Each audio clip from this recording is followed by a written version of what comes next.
Looks like the gang's all here! Yep, all ready. How about you two? Green and good to go? Paimon's ready! Haha, feeling nervous? Don't blame you. We're all a little out of our depth with this one.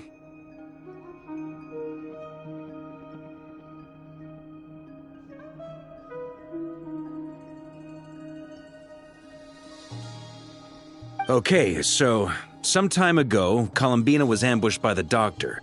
It all happened pretty fast, and the last thing you saw was her vanishing into the moon's reflection. Yes, though at the time, all that the rest of us saw was the Doctor using some kind of power. The next moment, Columbina had disappeared, and you were falling into the sea. We have to get Columbina back. And whatever the Doctor's plan is in seizing the Three Moons Authority, we have to stop him before he succeeds. The Frost Moon Scions consider it our duty to rescue the Moon Goddess. I wasn't expecting so many others to come to our aid, so I want you to know that you have our utmost gratitude.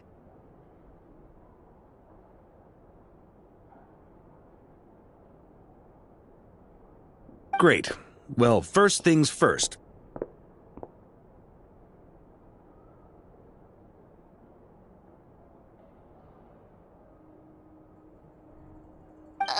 Wait. Someone's here. We heard your footsteps, although... You've been here for a while now. I take it you followed the Traveler, but I don't sense any ill intent in you. Come on.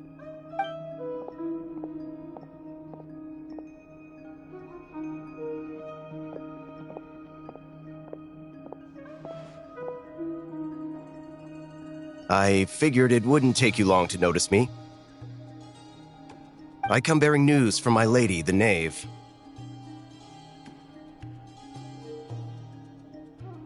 Dottore went through the motions of returning to Snezhnaya, but it was obviously a facade.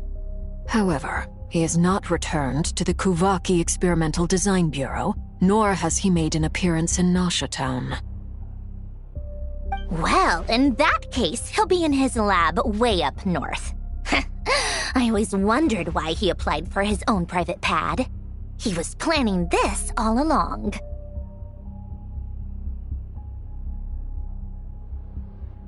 Tell them that Sandrone and I will go on ahead. If they still intend to pursue this matter, they should meet us at the research center in the northern tip of Nod-Krai.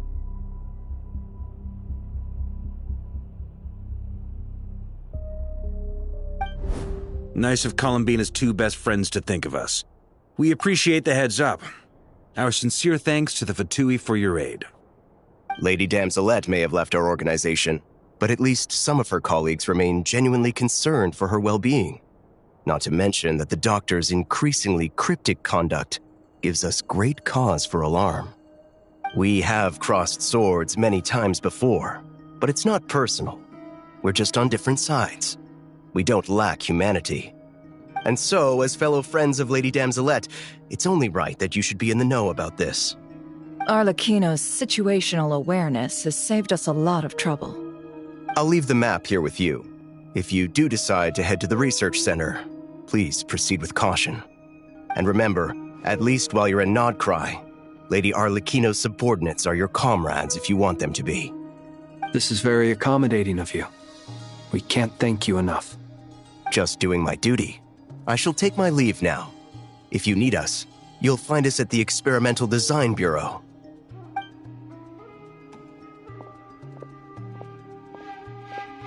So, the doctors left the Experimental Design Bureau and headed to some research center up north.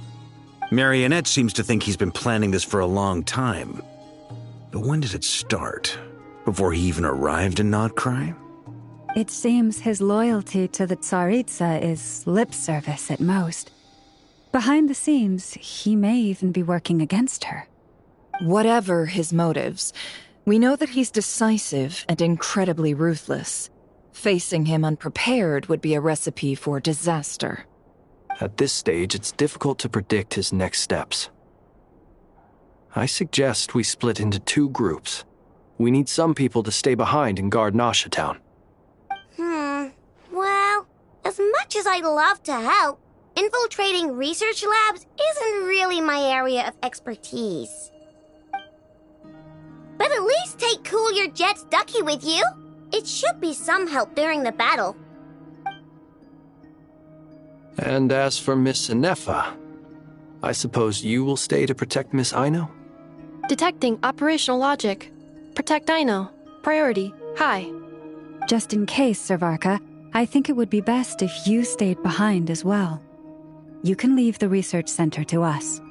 I mean, I would have said the Knight of Berea should probably be out on the front line, but okay, fine.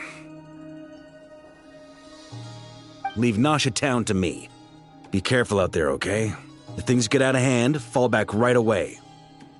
Yehoda will be on hand to assist you. In my absence, she can handle any intel gathering work. You got it, boss. You guys make sure to get back here in one piece, all right? We will. Things are moving fast. We'd better head off soon if we hope to keep pace.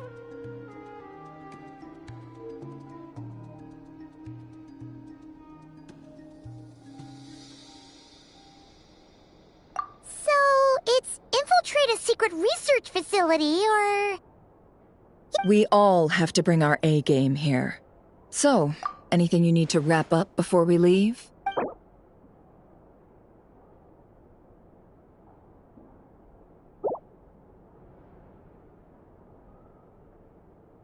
Then you'd better get going. Very well.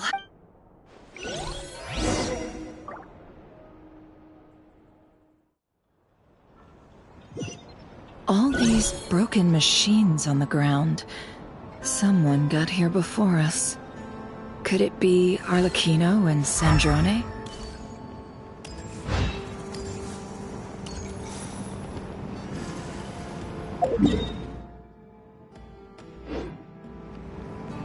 Surge.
That's quite a welcome party.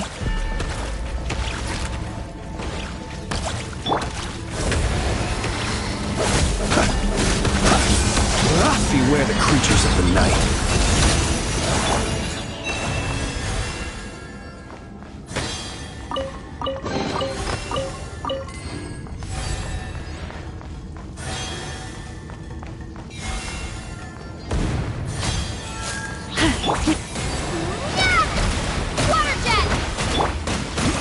for the everlasting forest. Forest, protect us. The mystery unravels.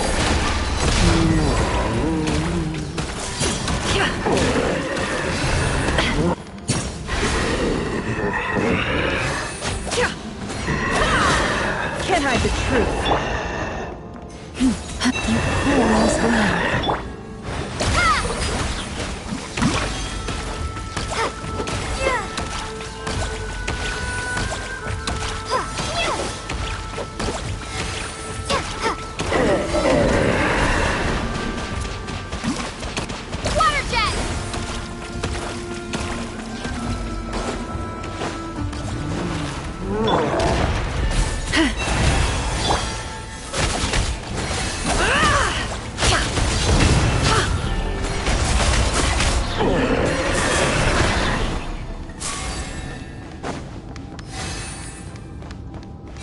Get back!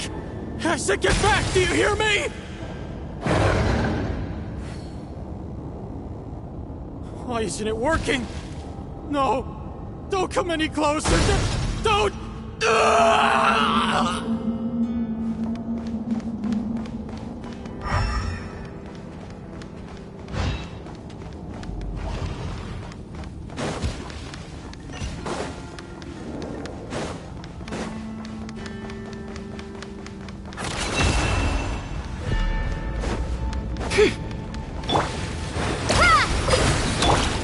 Forest, protect us. Be silent.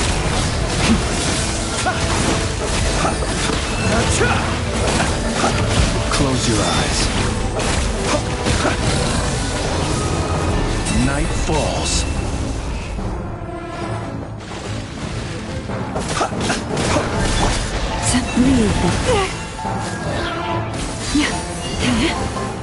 No more lies. You poor souls. May your spirits find peace. Grab that key on the ground. We'll probably need it at some point.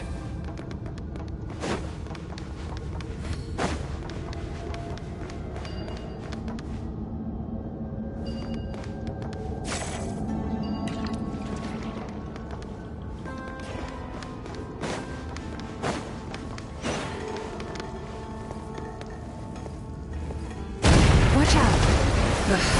There's no way through. Let's go around.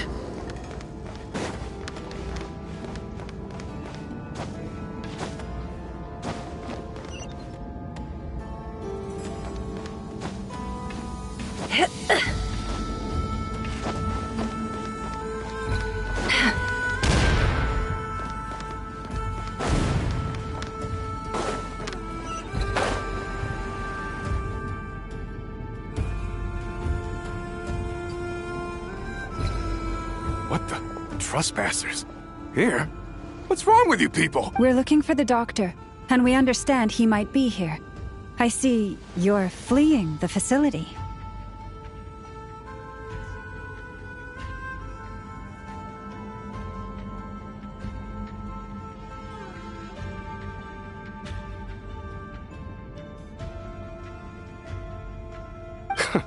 You looking to settle a score with the doctor?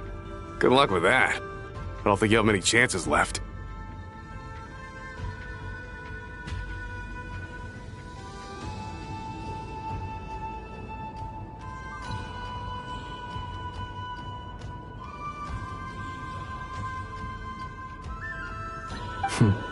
Perhaps. But you might have a chance to live if you start talking. Two other Harbingers had the same idea as you. They're already inside. But what good is it gonna do? The doctor wouldn't do something like this unprepared.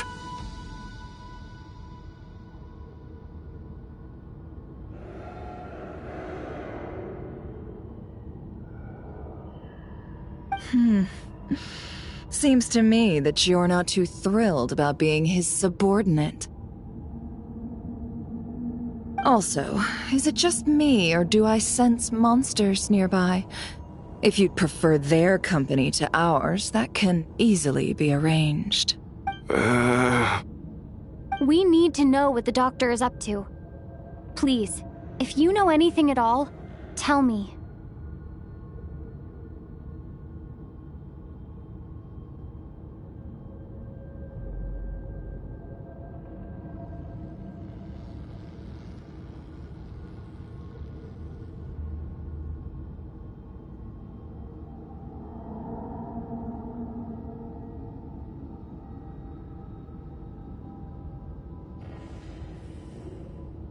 this is about more than us versus the Doctor. His actions could have consequences for all of Nod-Krai.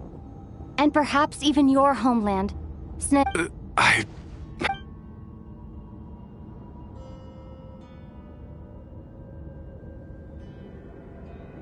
He's building something. Ambitious doesn't even begin to describe it. Feels like this could be the big one. God knows how long he's been planning it. A while back, he told us he'd be returning to Snezhnaya.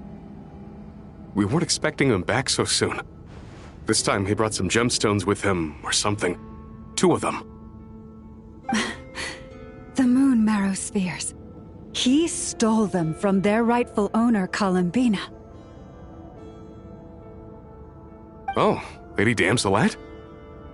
Last I heard, she left the Fatui. Before she went, she told us she'd finished what Her Majesty asked of her, and wished to focus on some personal matters. I remember thinking that leaving us might not be the best choice. I mean, I always looked up to the captain the most, and... Back when this all started, the higher-ups dispatched 3 units to Nod-Krai to execute their plan. They were led by the Doctor, Marionette, and the Damselet, respectively.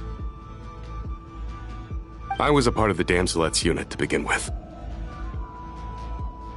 She never really interacted with us much. In fact, she seemed sort of detached from everything. Not because she was distracted, just felt like she was indifferent to the world around her. She always seemed like she was staring off into the distance. Almost as if she didn't see anything worth living for in the present, so she had to look further afield. That's right. She always used to stare up at the sky. The Doctor used to stand nearby and watch her. Apparently they got along well at first, but somewhere along the way, she grew wary of him, started avoiding him as much as possible.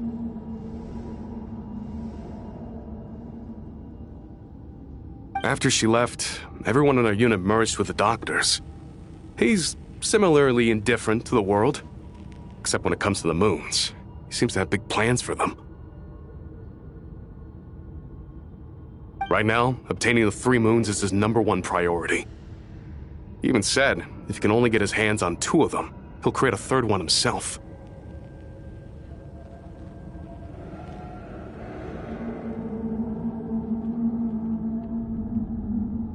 How would he create an artificial moon marrow? Maybe the knowledge he gained from the Hyperborean phantoms has something to do with it.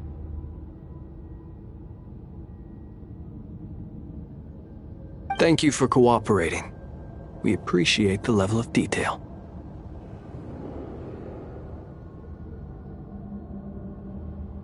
I get the sense that you'd serve under Columbina again if you had the chance. Would that be fair? No, she's no longer a Harbinger. As a member of the Fatui, my loyalty will always belong to the Tsaritsa. I'm only telling you all this because I don't completely trust the Doctor. His actions do not align with the goals that first brought us to Nod-Krai. I understand. We'll do everything within our power to stop him. The Knaves unit is based at the Kuvaki Experimental Design Bureau. Maybe you can seek refuge with them. Well, now we know what's going on here. Artificial moon marrow. He's likely well on the way to completing it. Dottore's technological capabilities are far more advanced than I thought. I fear this could get ugly. Everyone, prepare yourselves.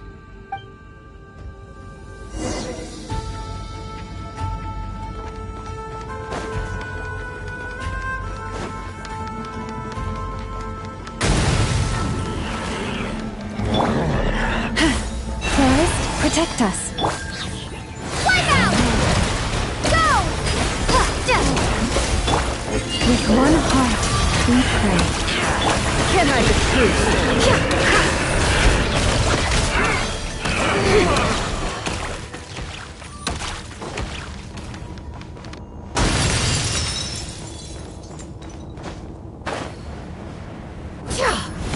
No more lies.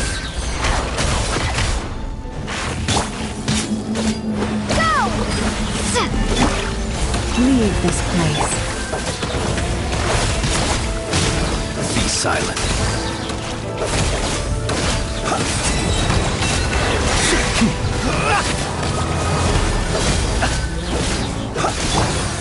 Can't hide the truth.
Welcome, one and all. I've been expecting you. I hope my humble research facility is to your liking. Yeah, we really appreciated fighting our way in through a horde of monsters. The gall! You expect us to believe you've just been patiently waiting for us? Of course I have. Should I be worried about something? Everything seems to be going quite smoothly so far, and you've shown up right on schedule.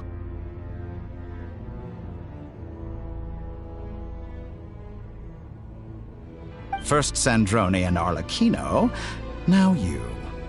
Ah, quite a surfeit of guests I've had today.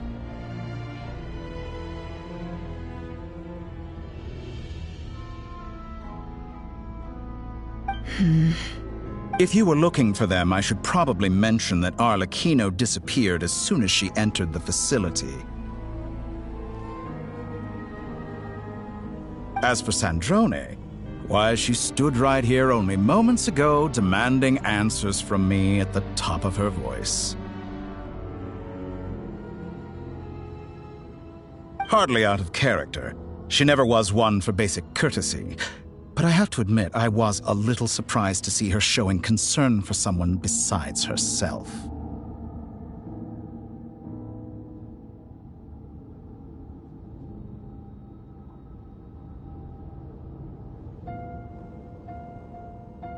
Does everyone you associate with undergo such a change in temperament? Speaking as a researcher, I have to say, it is not a— Well, since you ask— So you've got your hands on the moon marrow, and now you're claiming godhood. Don't you think that's a bit of a stretch, Dottore? I must protest what you are insinuating with that phrase. I am not claiming anything. I am stating a fact. You're a researcher. I'm sure you appreciate the distinction between the two. Huh? Wait. You really think you'll excuse me if I'm not being a polite little lady for you? We're colleagues. We both know what kind of person you are. By the same token, I knew you'd respond along those lines. You and I both understand that facts speak louder than words. To that end, I've had my people send you a small gift. It should go some way toward helping you understand my present position. What gift? Where have all your troops gone? Who knows? Perhaps they are already marching toward a new world, following in the footsteps of an unknown god.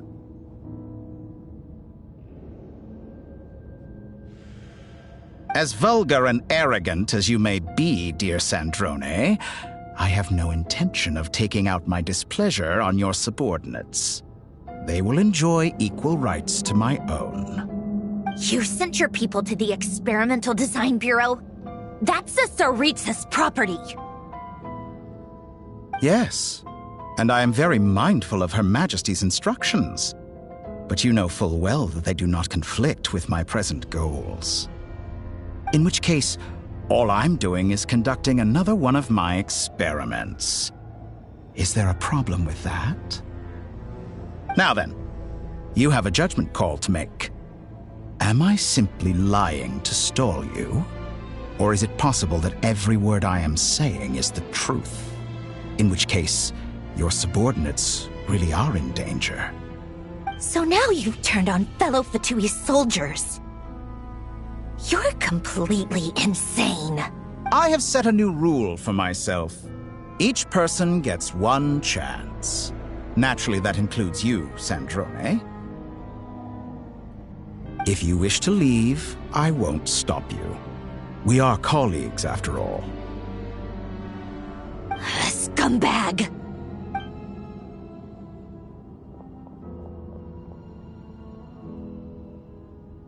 Still, I hadn't counted on Sandrone sparing any thought for the people of this world. Shame. I always found her self-centeredness to be one of her few better qualities. How can she ever hope to achieve greatness when she's so obsessed with protecting her little design bureau? It's more than a little disingenuous to speak of achieving greatness while taking hostages. Or does honor no longer mean anything to you? Honor? I have the marrow of 2 moons in my possession and will soon complete the construction of a 3rd. I will be the god of a new world. And you speak to me of honor?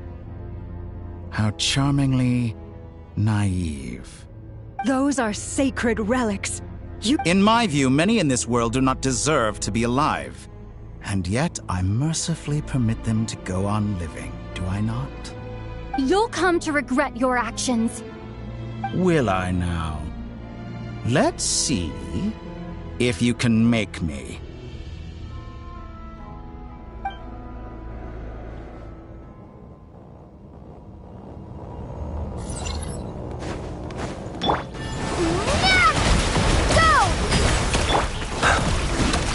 Close your eyes. You poor lost lamb, by the frost moon of old. It all adds up. Seek within.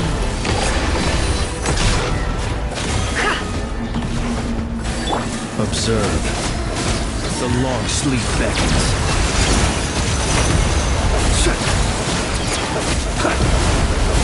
Close your eyes. An exact practice. Leave this place. Water jet!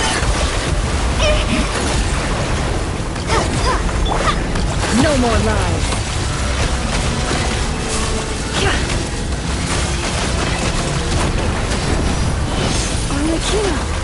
Thanks for the assistance. Arlecchino. They see you as an ally. What a farce. You're clearly here to destroy my research, not you. I say your research is more valuable than me. Am I wrong?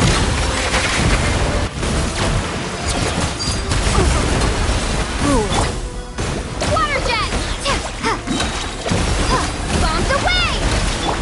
With one heart, we pray. You poor lost lamb. Your actions betray your fear of lost. Is this all it takes to tire you? Shatter like a reflection.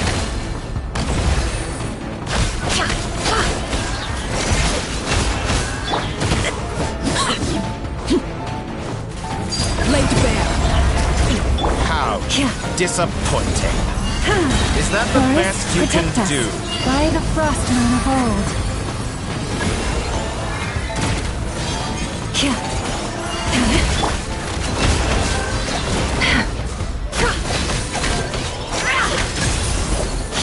Time to come clean. The mystery unravels. Your actions betray your fear of me.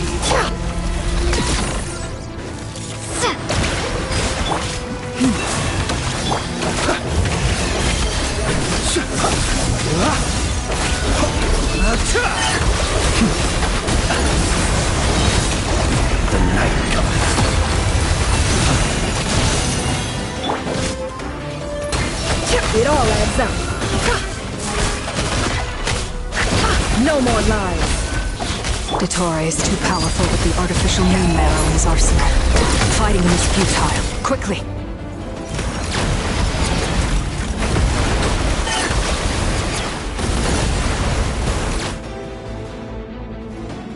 Let's go. I've always thought it is wiser to flee than surrender.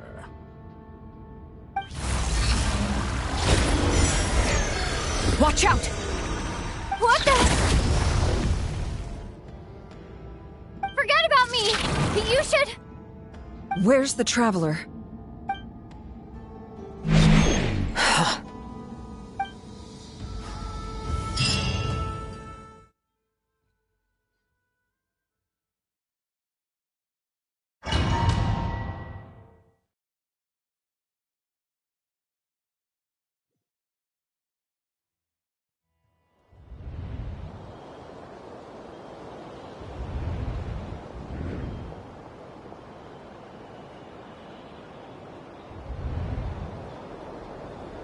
What just happened?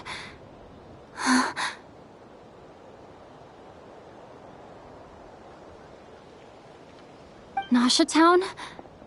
How did I get here?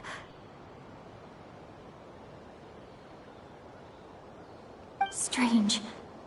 I remember being trapped by Dottore during the battle, and now, all of a sudden, I'm here.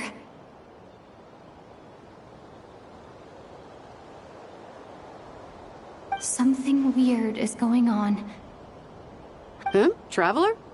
What brings you here at this hour? Huh? What are you in the mood for today? A hot dog? Or something else? Sorry, I'm not... Ah. Well, feel free. Everyone seems to be acting normal. Oh, darling, look who it is. Wait.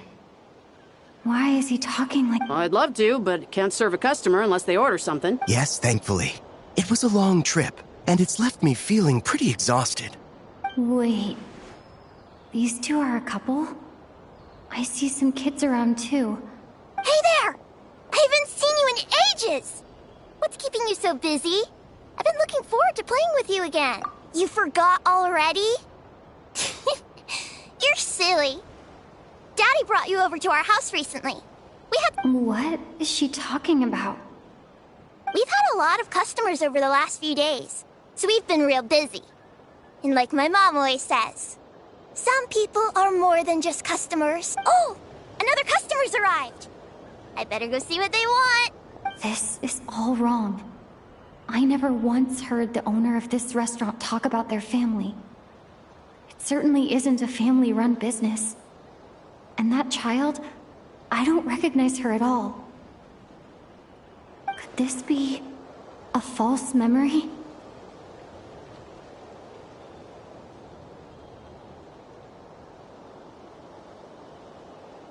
Very good. I knew you had it in you.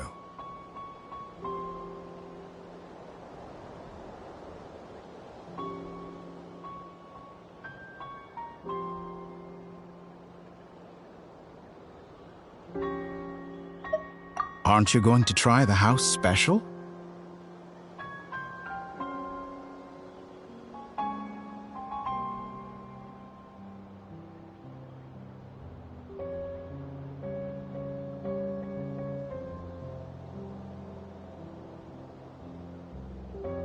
When did he show up?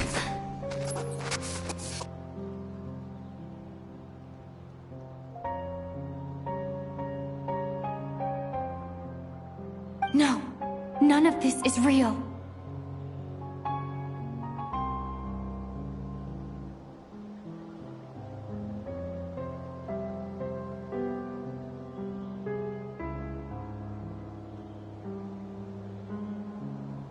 You don't seem to like it here. That's fine. We can change venues.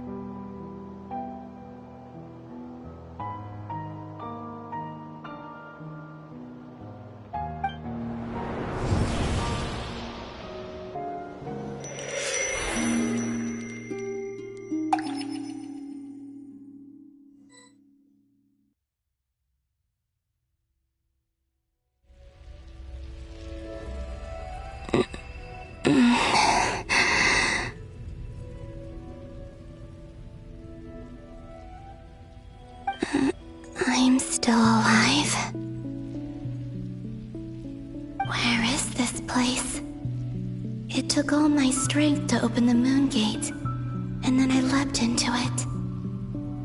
So this is the moon's reflection? The mysterious realm beyond the gate?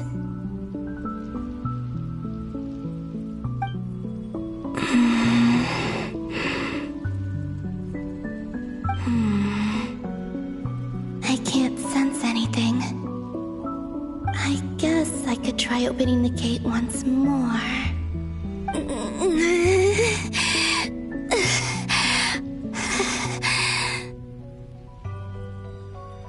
No response. Maybe this space can't be opened from inside.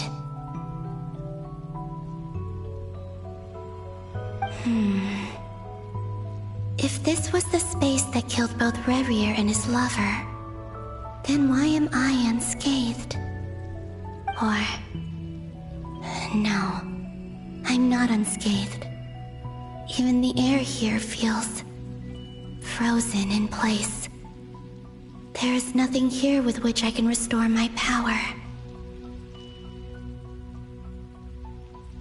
I should conserve my strength and proceed with caution.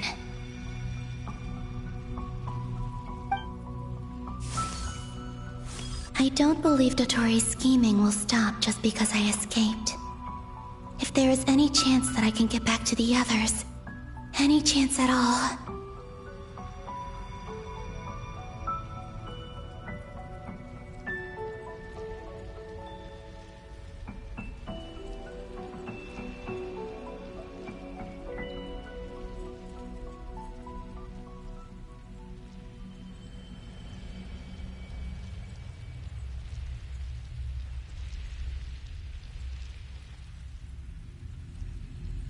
I must return.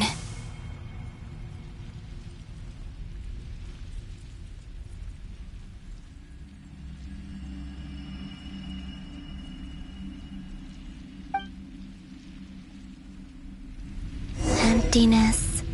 Silence. What is this place? Or maybe the real question is, what is it for? What's this? Looks like it responds to my power.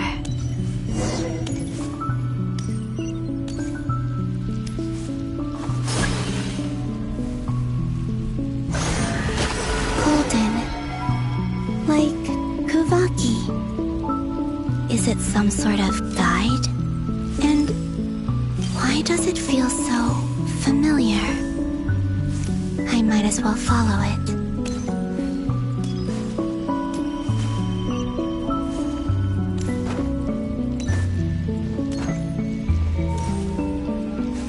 Where does this lead? Could it be the exit?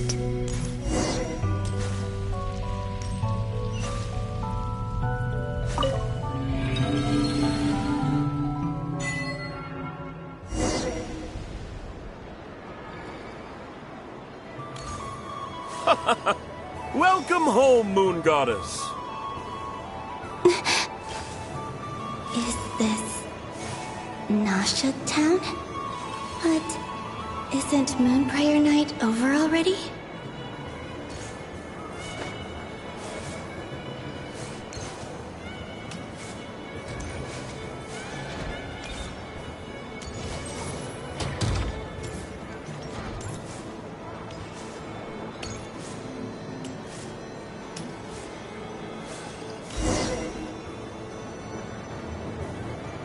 Goodbye for now, Columbina.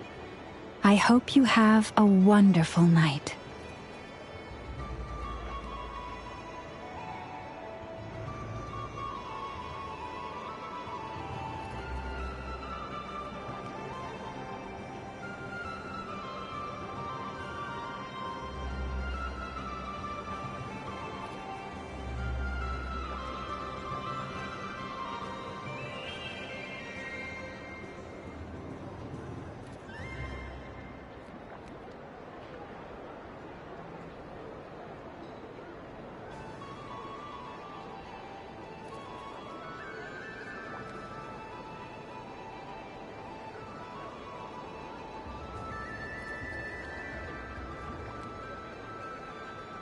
I will. Everyone else. And... me?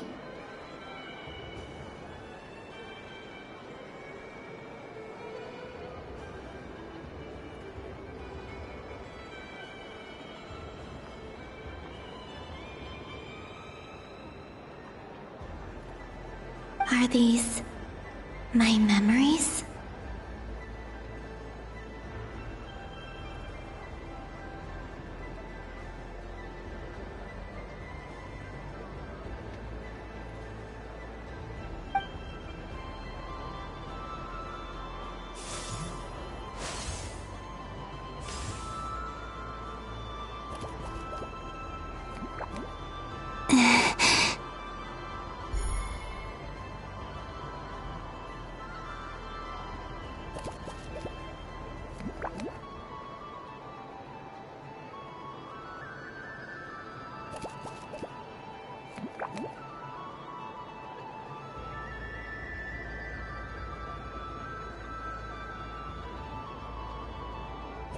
I can't touch them. It's as if we're separated by some impenetrable power.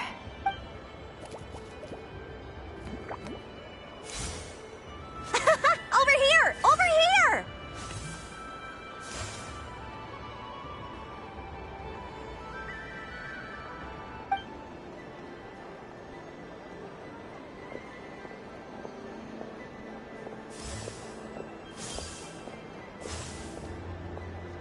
But the people in these memories pass right through me. Just like when I disappeared. If only I had known what would come to pass after that. Even so, I should still take a look around. Just being back here. It gives me the strength to keep going.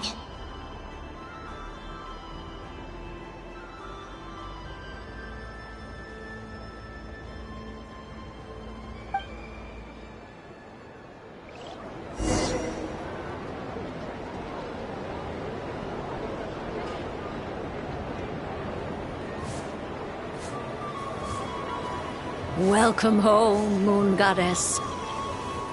Oh, you're the genuine article. Alice was right. This moon prayer night was worth watching after all. Oh, yes. That was the fortune-telling stall run by Barbeloth from the Hexen Circle.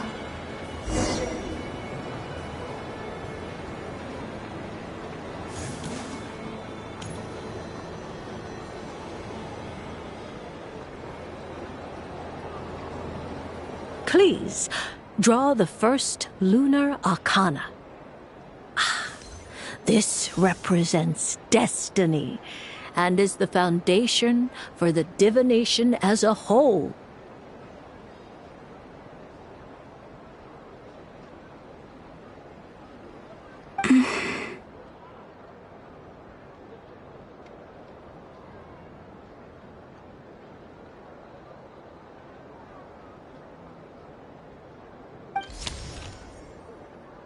My destiny. I believe the card I drew was the moon, now that I think about it. Barbeloth's divination was absolutely right.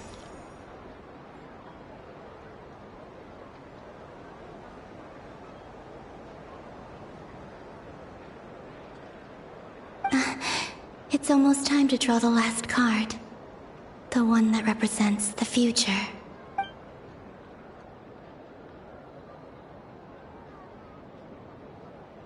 That was the card that popped out on its own. From here, I think.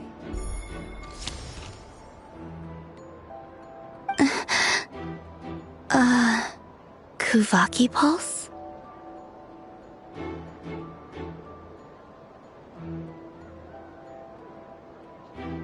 What? Fascinating. I've never encountered this before in my role as a diviner. What's going on? Did that card leave the deck because of my influence? All I did was try to touch it, And then... maybe this memory space is not untouchable after all. Are there weak points in the barrier? Or... is it possible that there's more to this space than my memories alone? This card is death. I need to get to the bottom of this. I'll try touching something else. Is this... the wind? No, it's gravity. It's pulling me outwards. No, Traveler!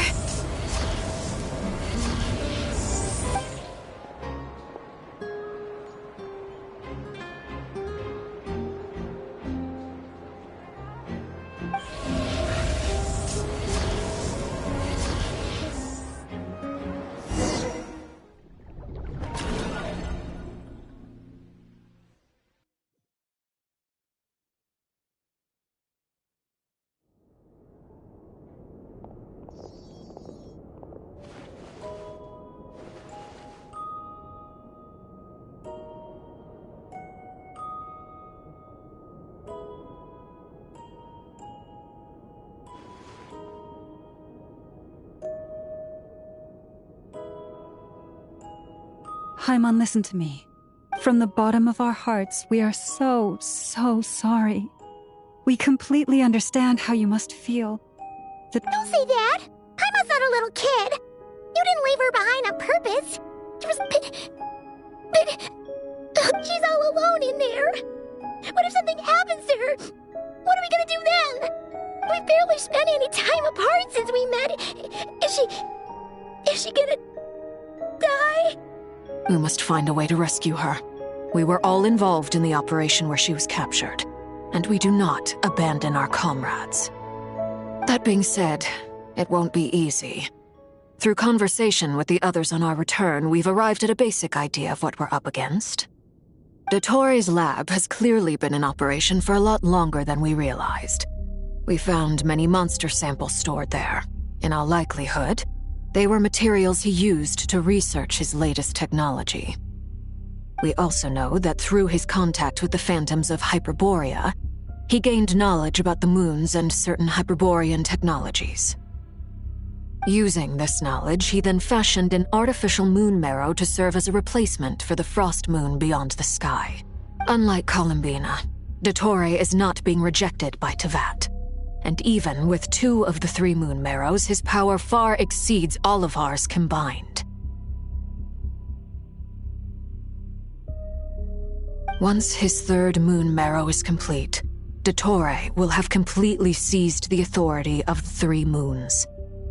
Teyvat's most primordial powers will then be in his grasp.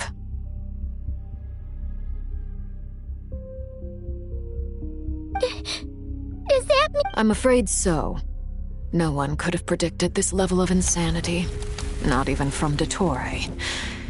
And unfortunately, his insanity is coupled with an intellect and ambition that not even his peers in the Fatui can match. This is dire. Sounds like the world is done for. The 3 moons' authority can influence the very fabric of time and space. I dare not imagine what a monster like him would do with that kind of power.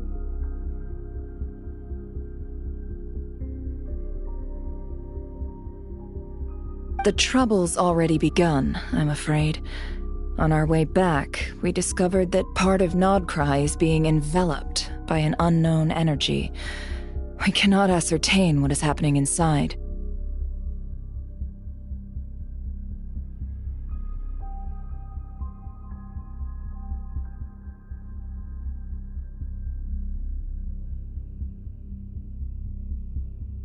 I'm convinced this is Dottore's doing. Not that there's any way to prove it. The issue is, we have no idea what his intentions are.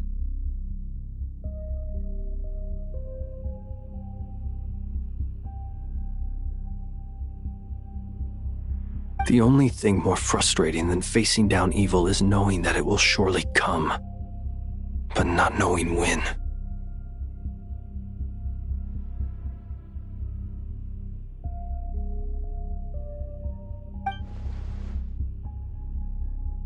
The Doctor is guilty of numerous crimes at Mondstadt as well. One of our knights, well, former knights. His father was murdered by Dottore. His ideology and methodology are a danger to everything in his path, from individuals to entire nations. He does not feel guilt. He doesn't see them as his own people, that's why. Right. He views other people only in terms of how they can benefit him. That's the basis of all his social connections. Granted, he's hardly the only harbinger to pursue their own interests, we all do, and Her Majesty is gracious enough to permit it. Still, her mercy has its limits. Dottore's actions have gone beyond even what the Fatui could have imagined.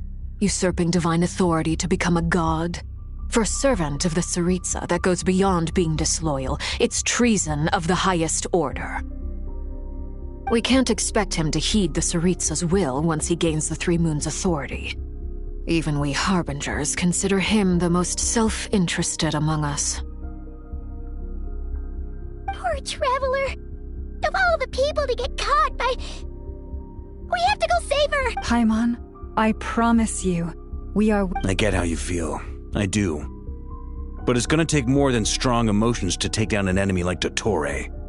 What we need now is more information. Right. We can't even guarantee he's still at his research center. Before we can think about mounting a rescue operation, we need to confirm the Traveler's location. I'll find a way. Paimon knows, but... She's so scared. If anything happens to the Traveler... She might be the strongest person Paimon knows, but she's still human. She feels pain and bleeds just like anyone else. Then think things through before you stick your neck out. Unless you want to lose your head. Sandrone. Miss Sandrone, you're okay? Put the stuff over there, and be gentle with it. Am I okay? As you can see, I've had to move my whole livelihood out of the Experimental Design Bureau. It's been swallowed up by Dottore's energy field. If I'd left it any longer, I probably would have gotten stuck there. Ugh. Dottore always goes a little loco when he finds a shiny new toy. Not that he'd ever admit that. But this time, he's gone full psycho. Just go ahead and cry already. Sorry. Paimon's not trying to make it seem. It's just... Oh, Paimon. Let it all out. There's no shame in it. When you're overwhelmed by fear and despair, crying can help get it out of your system. You'll feel better for it.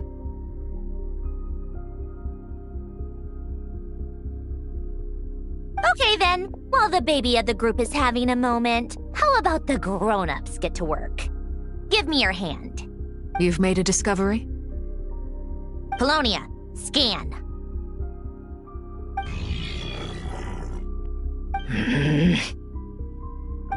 You, hand, now.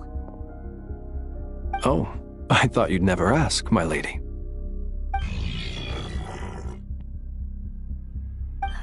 Curses!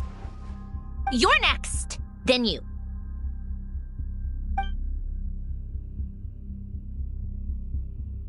Dottore, you son of a... He's done something to us! Everyone who entered his research center has been implanted with some sort of curse. I don't feel anything unusual at the moment. Does that mean it hasn't activated yet? Is there a way to figure out its purpose and what might trigger it? My best guess is Dottore created it using the Moon Goddess's powers. 1 second, analyzing. Ugh! That friggin' maniac! So, what twisted game is he playing this time? The moment I analyzed the energy composition, some encrypted text appeared in my mind's eye. And when I deciphered it according to the Fatui standard encryption protocol, I got the following message. Feel free to run, or you will perish in Nod-Krai. He's mocking us. Yup, he loves to toy with people. Only in this case, there might be more to it.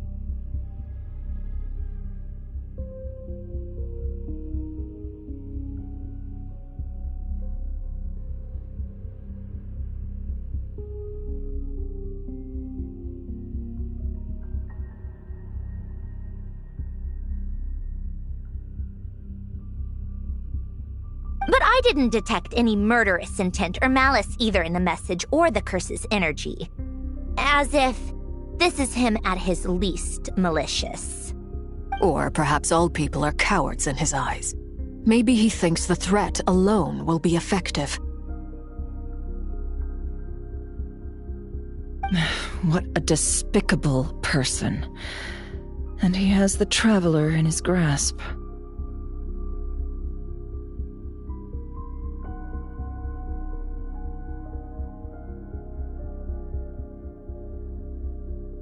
If I may. As unhinged as Dottore may be, he has always exercised great patience with the objects of his interest.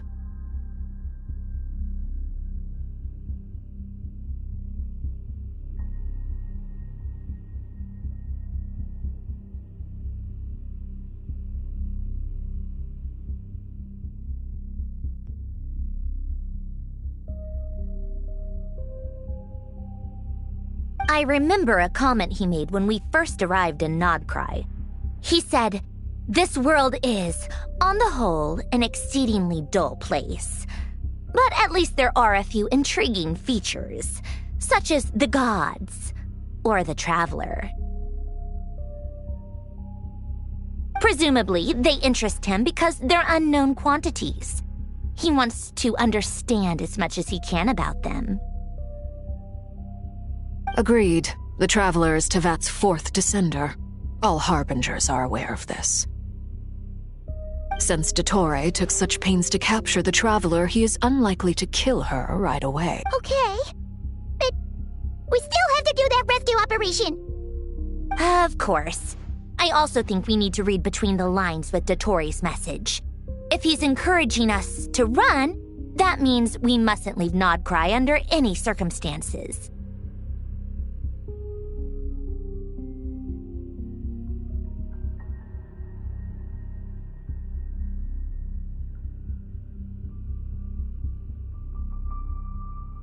My guess is, his curse will only trigger if we leave.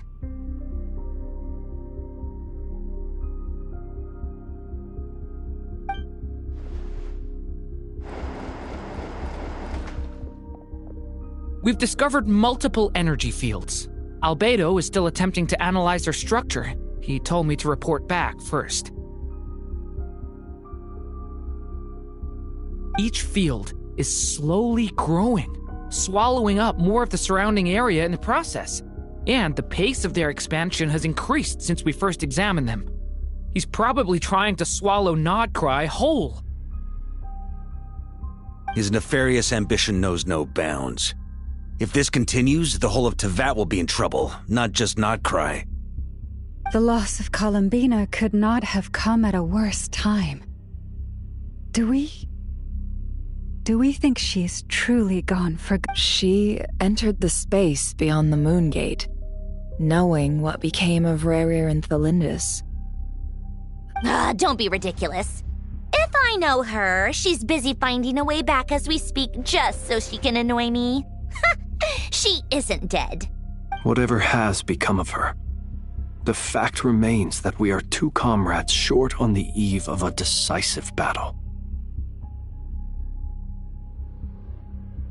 We need to find out the Traveler's location. But there is also other work to be done. Agreed. Whatever Dottore's planning, we have to get the local populace somewhere safe.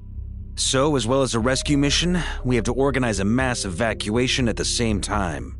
It would be best if someone could approach leaders of neighboring nations and negotiate emergency asylum for Nod-Krai's inhabitants. Snezhnaya is one option. I'll see what I can do. Guess it'd be so much easier if the Traveler was here. No! Stop thinking like that, Paimon. Paimon will join you. She's pretty well connected thanks to the Traveler. Maybe it'll come in handy. Either way, that's what the Traveler would do if she was here.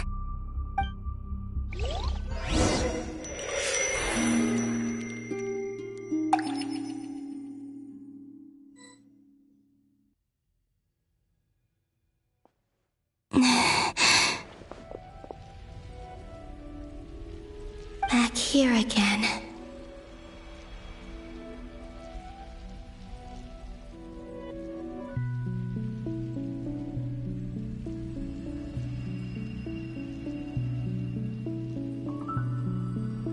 That gravitational force that pulled me back. Is this where it came? When I saw that memory of Moon Prayer Night, I think I influenced reality. Was it just a coincidence? Or... if only I could have sent the others some kind of warning on Moon Prayer Night. Maybe we could have stopped Dottore. I feel...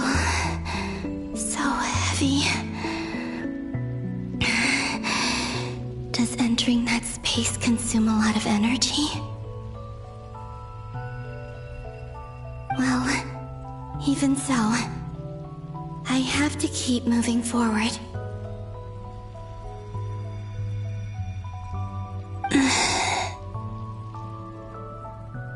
Back to emptiness and silence again.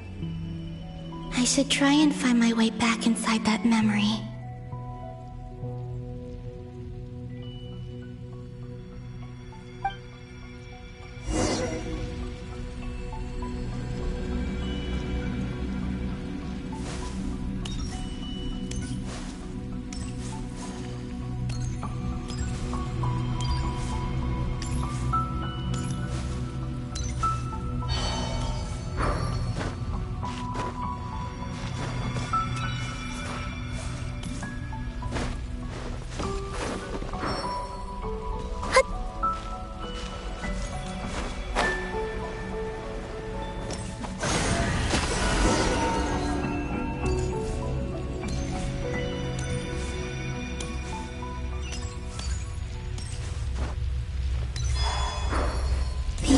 From last time isn't showing up.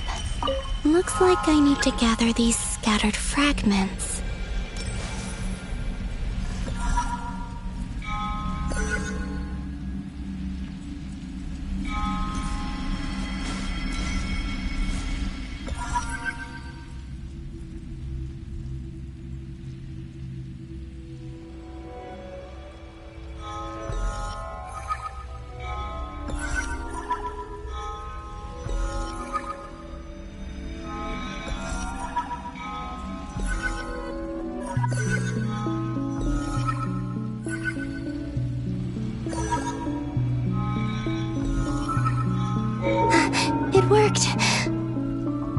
Hopefully I can stay inside for a bit longer this time.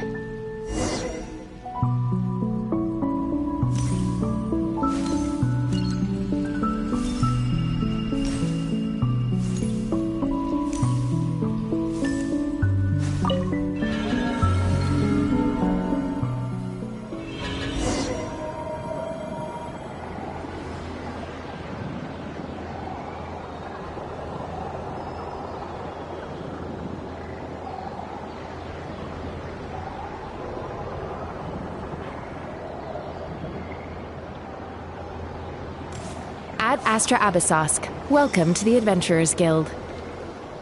What? This doesn't look like Moon Prayer Night.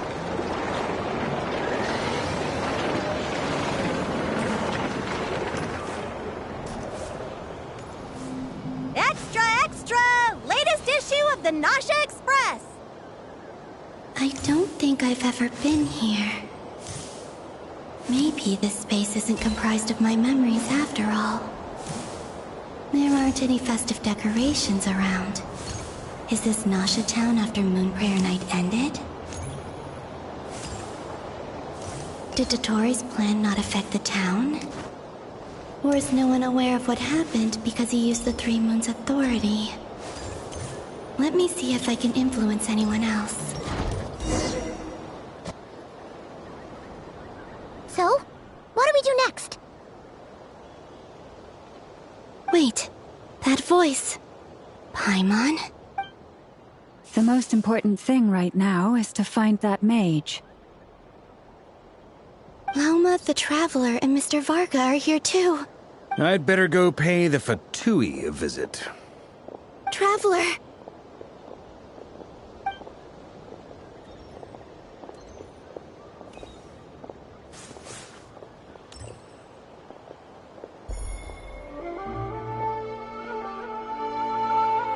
Huh? Columbina? I made contact.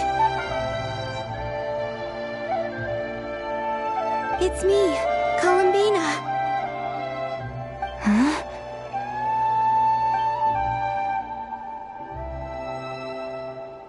Traveler? Let's go! This is no time to be spacing out! Huh? Huh? Wait a moment. This has happened before. This is what happened when I disappeared. I stood right over there, thinking that no one would ever find me again. It was only when she called my name that I decided to follow them. But did she turn around because she sensed my touch just now? Is it really possible that from in here, I can change the past? If I keep following them, maybe it's that gravity again.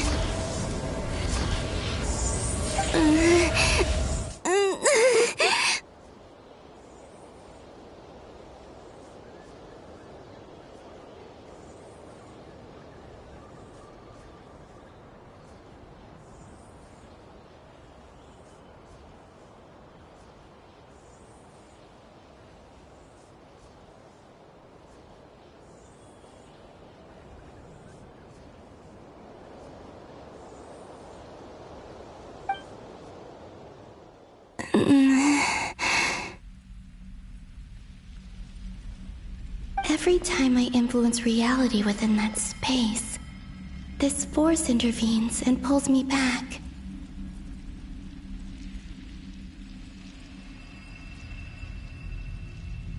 It's as if it's trying to stop me from leaving.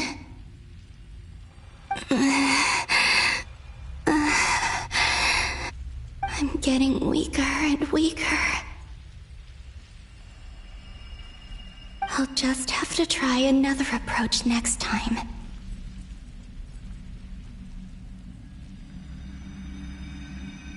Come on, Columbina. Keep going. You have to tell everyone what happened.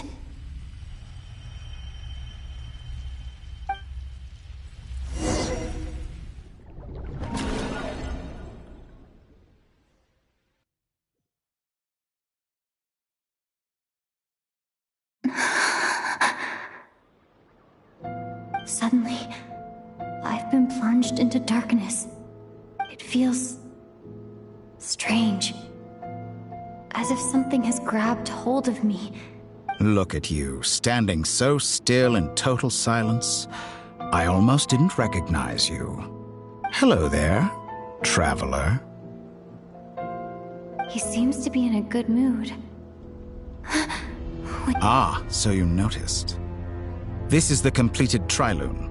2 primordial moon marrows and 1 artificial specimen. You are wary of it. Good. Maintain that reverence. You performed well in that recent battle. Brave and reckless as always. Courage is the sign of a true hero, and impulsiveness is the hallmark of those who strive to advance. I say this not to belittle you. Most creatures are far more timid by comparison.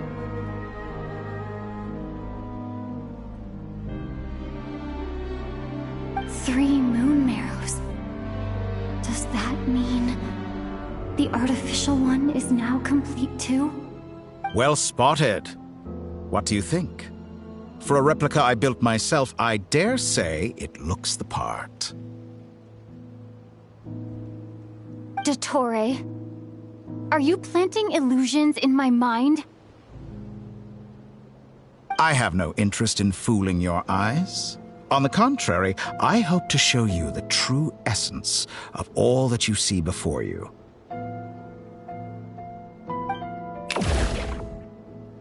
Is this not a beautiful city? People live in peace and find joy in their work. The streets are safe. People can even leave their doors unlocked at night.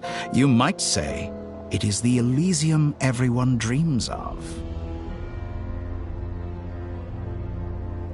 All available data indicates your values and worldview conform with the mainstream. This kind of society should be quite to your taste. False beauty is deceitful. Lies are to no one's taste. I wonder, is it your moral standards that are too high, or your expectations of reality?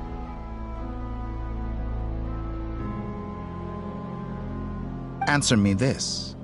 If someone existed in a sweet dream from the moment they were born, a dream in which they never once felt pain, which do you think they would consider superior? That's pure sophistry. It has nothing to do with your actions. As I suspected. You have yet to understand all of this for what it really is. What do you want from me? You sound impatient. Do you think the only reason I'm keeping you is because I want something from you?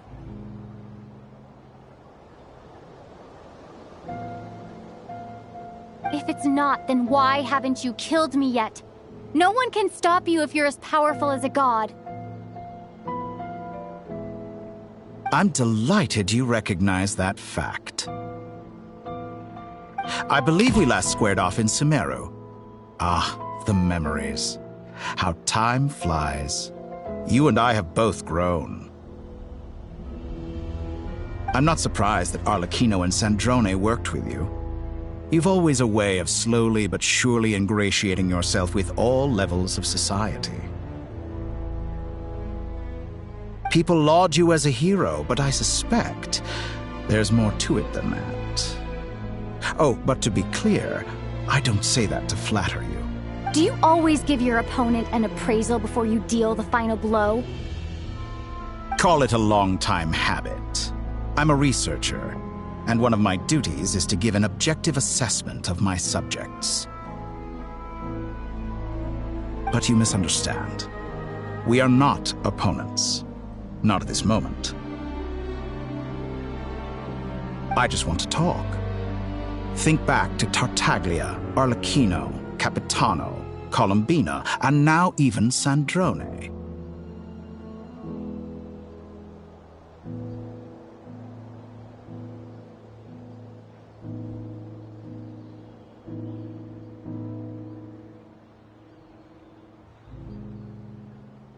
You've worked with each of them in the past. I believe you can work with me as well. What makes you so sure?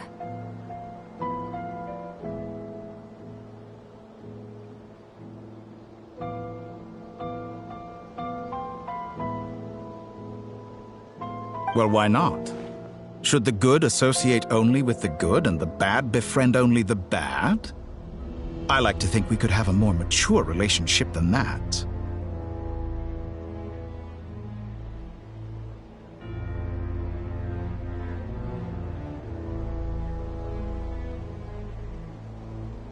Surely you don't think all your relationships are grounded in friendship or shared ideals.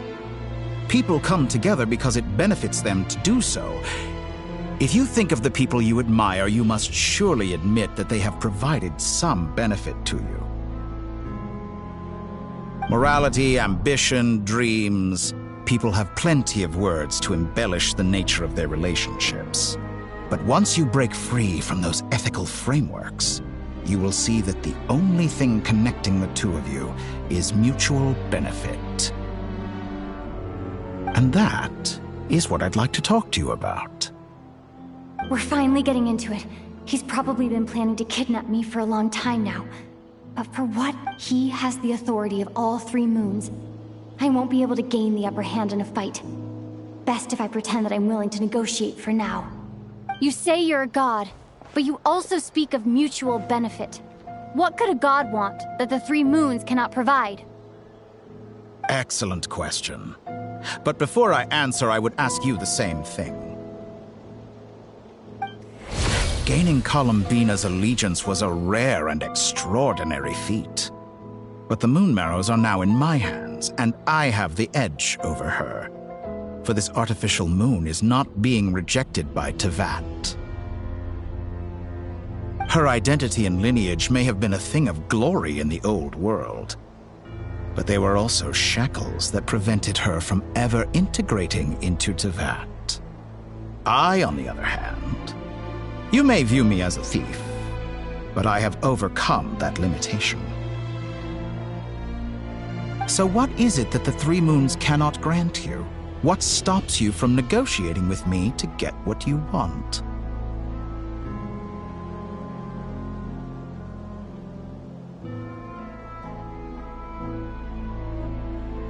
I don't make deals with lying psychopaths. That's quite an accusation. Are you expecting me to get angry with you? Well, this is one aspect in which my personal growth has served me well.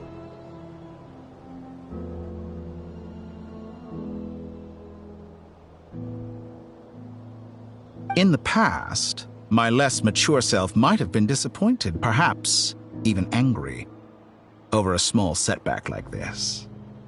Like when you and Lesser Lord Kusanali joined forces to oppose me, for example.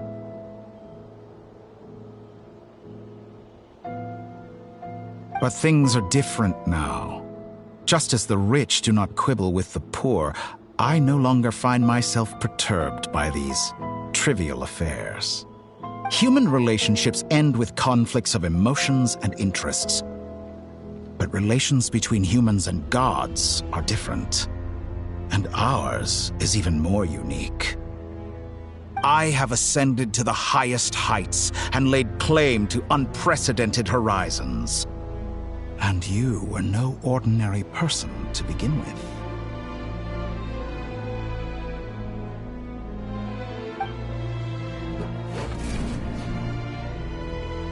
Allow me to show you the world, Descender.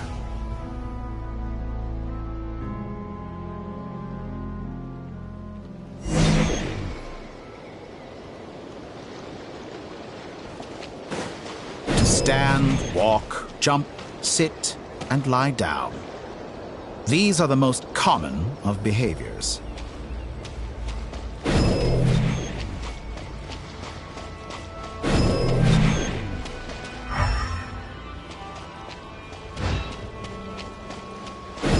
Have you ever wondered why we were born following such laws? Who stipulated that we could not fly instead of walk?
Someone of your talent and experience must surely know of the 4 great rulers who serve the heavenly principles. They govern life, death, time, and space. One wounded by a blade will die from blood loss or infection, and one who falls into a lake will drown in agony. The elderly wallow in solitude, and the solitary age faster. Eventually, new life is born, only to embark on the same path of suffering. These 4 divisions anchor the world and shackle those who live in it. But they themselves transcend its boundaries, squandering the power bestowed by the heavens. All who live yearn for equality, but unless the gods prostrate themselves and profess that they are mere servants of the living, equality can never exist.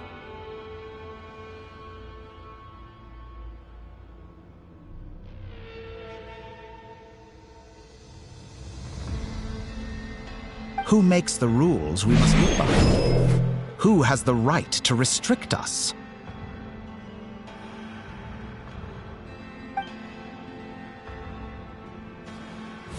The limits of the body can be rejected.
How does it feel to be among those with absolute power?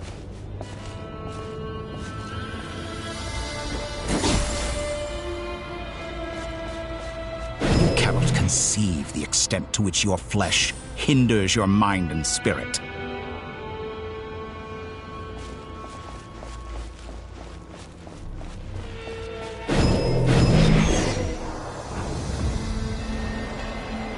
Only by discarding our useless, primitive eyes can we perceive a new world.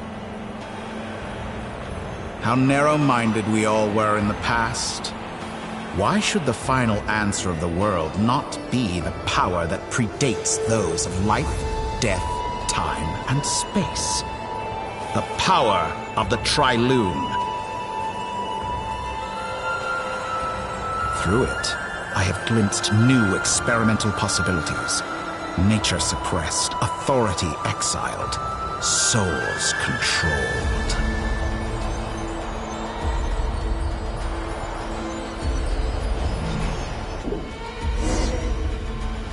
You know, I heard recently that a group of critics reviewed countless stories and drew an interesting conclusion. They found that it is more often than not the villains who strive tirelessly to push the boundaries of progress. In fact, long before this, someone voiced a similar idea in an academia editorial. I felt a great affinity with this perspective. Fanatics are trampled down for their transgressions, and those who transcend are rebuked for their audacity. And so, the majority of creatures are too timid to follow my lead. But all sacrifices made during my experiments have been worthwhile, as you can now see. I can offer you something new, something unique, precisely because I am a villain. Think about it. We are eternally bound through mutual interest. Can you truly say you would never turn to malice if it could give you the life you dream of? After all, what value do perfection and purity really have? They are fragile and feeble things, utterly tedious.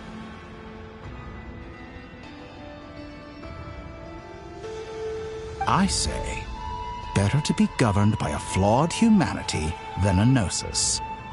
The true seeker of knowledge is the villain who undergoes countless tribulations in pursuit of their goal.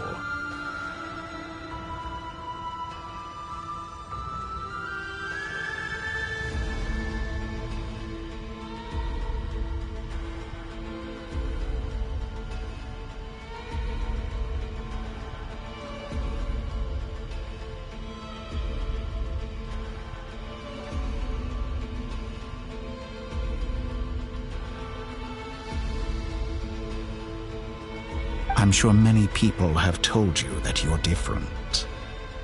Because I'm a descender? Exactly. Very clever.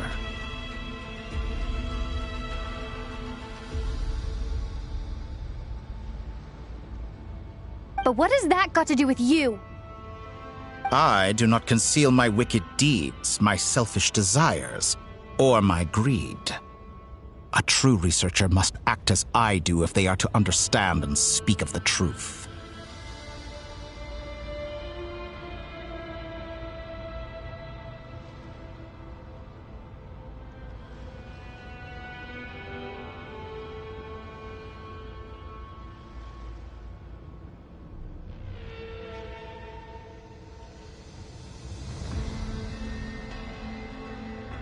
And yet, a knowledge seeker like myself will inevitably grow tired of studying Teyvat beyond a point.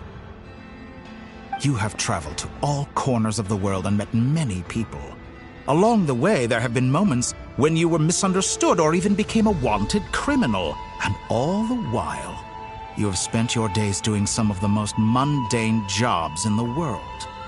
You fight and toil, claim minuscule rewards from my friend Pantalone, then you fight some more, winning some battles and losing others as your search goes on. And this cycle continues, with no end in sight.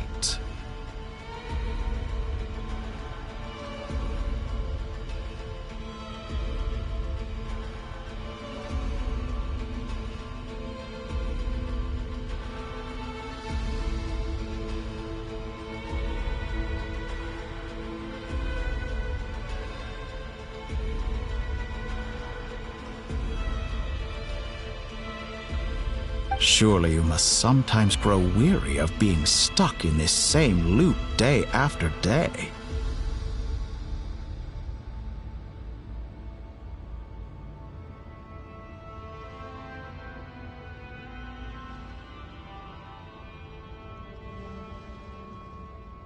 We're completely different. I embrace everything that life throws at me. I am engaged in every step of my journey. How does that make us different? I, too, embrace what life brings, researching everything that interests me. Think of all the novel things I've managed to create, like the artificial moon marrow. Don't you see? As unique a specimen as she was, even Columbina is not irreplaceable.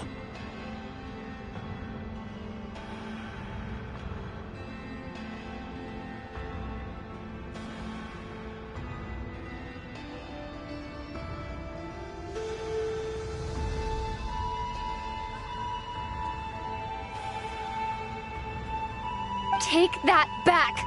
She's gone because of your actions! I didn't say that to anger you. Though admittedly, I don't see what there is to be angry about. Anything Columbina could do for you, I can do better. I know what your ultimate goal is. You wish to walk the path your brother walked and seek answers from him at the end of that journey, don't you?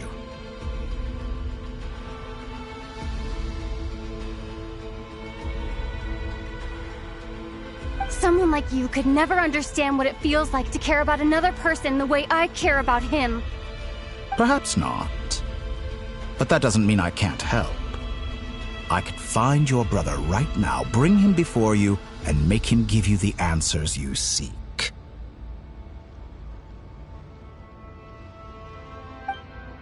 Don't be so presumptuous. You'll never begin to understand the situation between us. Oh, no. This is no presumption. I'm only offering what I know is possible with the power of the Tri-Lune.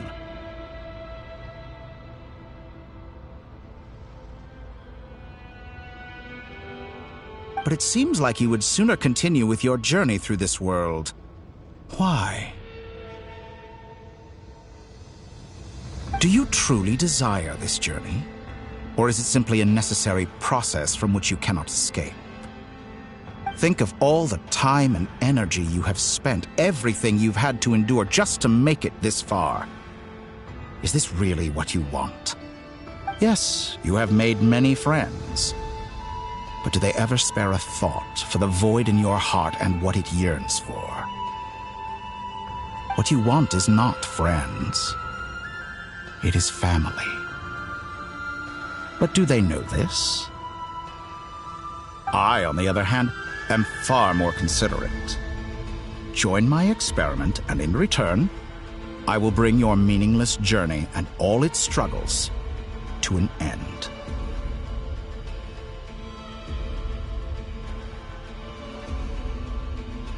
This is a malicious attempt to manipulate me. But at the same time, he's stating some very human truths. Of course, he's right about my predicament. How can I deny it? I have faced ungrateful strangers, never-ending troubles, an endless quest for answers. I want to see him. After everything I've been through, words can't describe how much I miss him, how much I want to be reunited with him. Wherever you are right now, do you miss me too?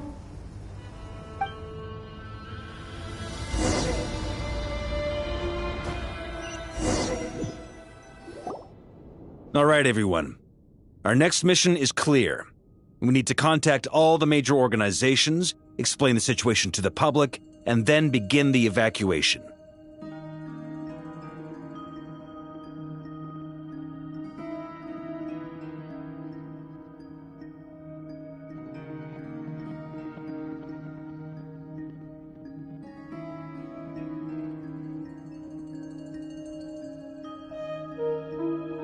The residents of Nod-Krai are quite dispersed. The two most populated areas are the Southern Isles and Pyramida.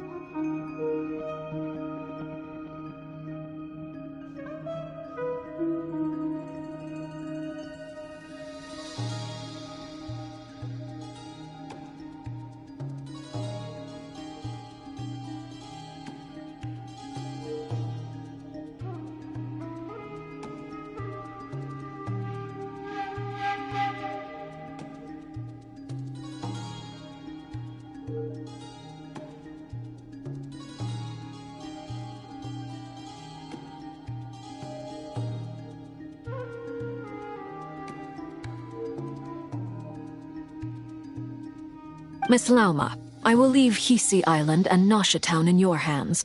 I will liaise with the Fatui and Pyramid. Agreed.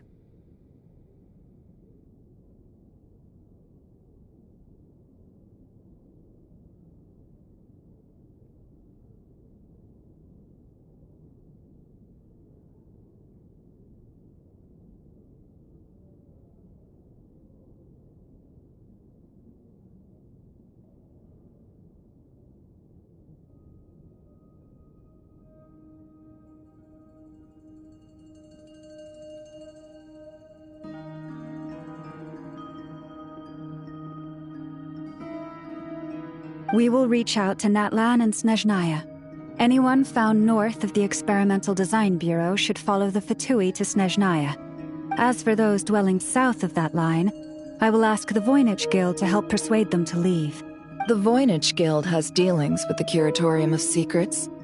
I will send them a letter vouching for your credibility.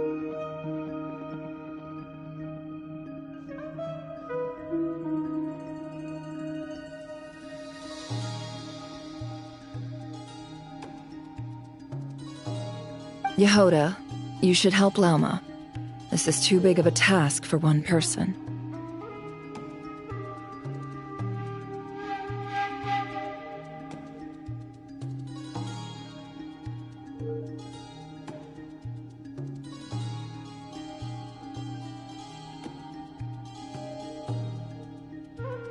My wish has come true. You're willingly lending me your most capable employee for the day. Well, good for you if all this only takes a day of... Boss, wait! Don't I get a say in this?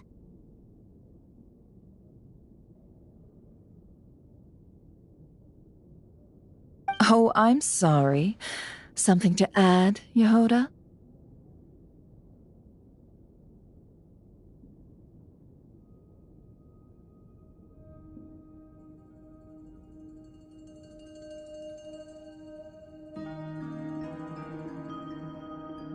Well, no one's more important to me than you, boss. And remember how Lauma healed your eyes after that big battle? I think that's worth at least 2 or 3 days' work for the Frost Moon Scions.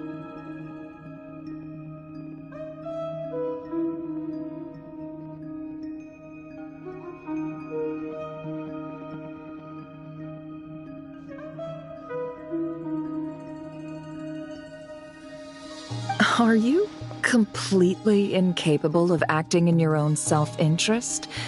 Or do you simply devalue your own labor?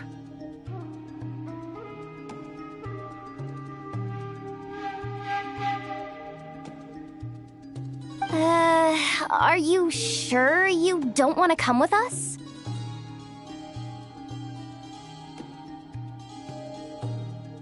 Who will see to our other work if we're all busy evacuating residents? Sandrone insists that Columbina is still alive, and we have a traveler to rescue. There's much to be done.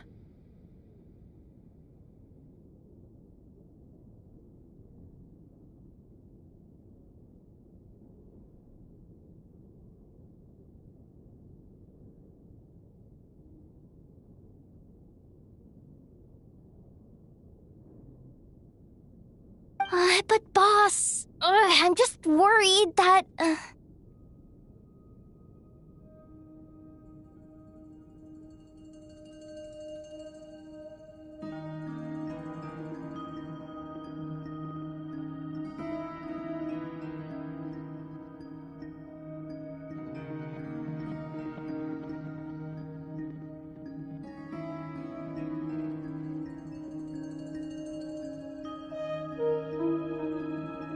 Well, Nefer, I'll link up with you once my tasks are complete.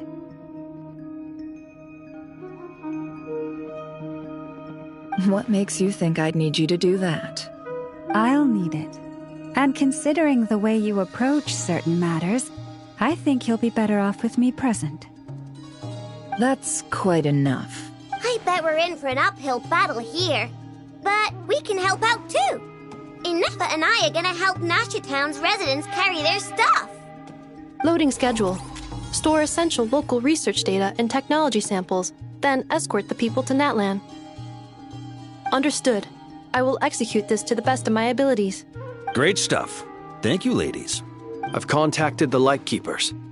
A colleague of mine will join us shortly. I will persuade them to conduct a thorough search of the region to... As for me, I guess I'll be making an early return to Sumeru. I think it's important that someone informs the Dendro Archon of what's going on in Nod-Krai. Roger that. Someone should inform Mondstadt, too.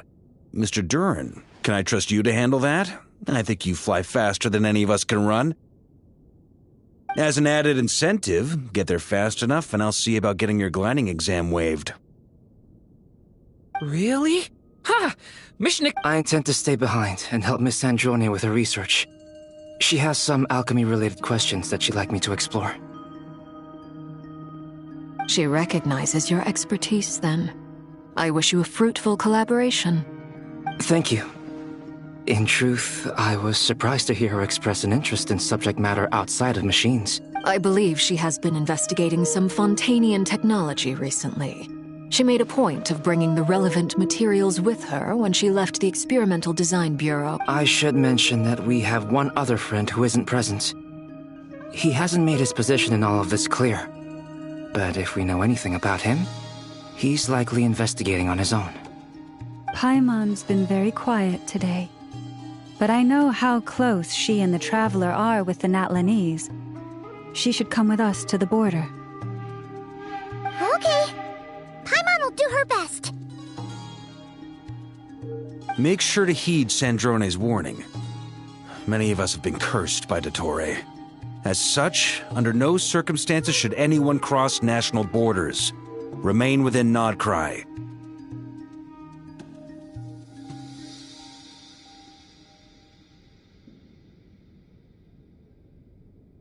That aside, personally, I have faith in Columbina.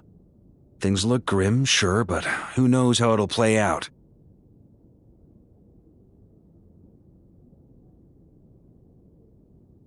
Same goes for rescuing the Traveler. Both of them are important allies and friends. We'll be counting on you to gather intel on them, Miss Nefer. Oh, wonderful. You're all here. That voice again! Nicole? Whoa, that was loud! And it came out of nowhere. So mysterious.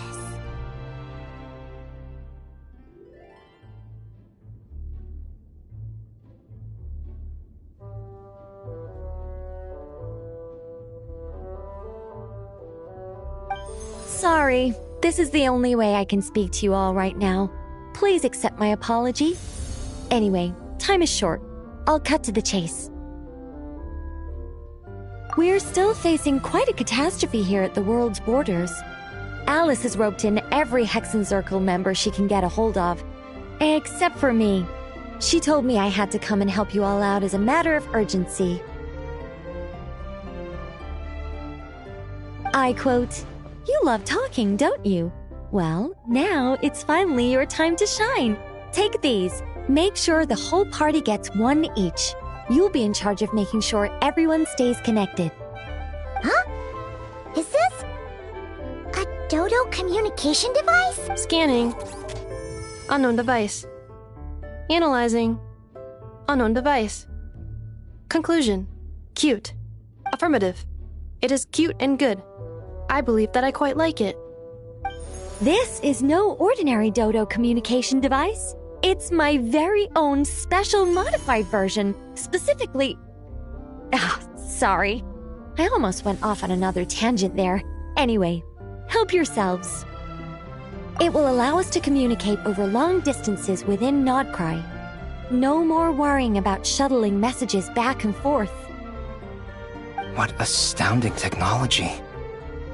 Am I right in assuming that it relies on your personal abilities to function, Miss Nicole? Yes, exactly. Right on cue, Albedo. I'd love to brag to you all about how it all works. But no, next time. Anyway, I'll be right with you all, serving as a communication hub.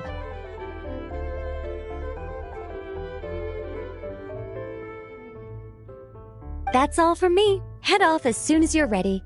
I'll be staying here to keep watch, and I'll be sending you my blessings.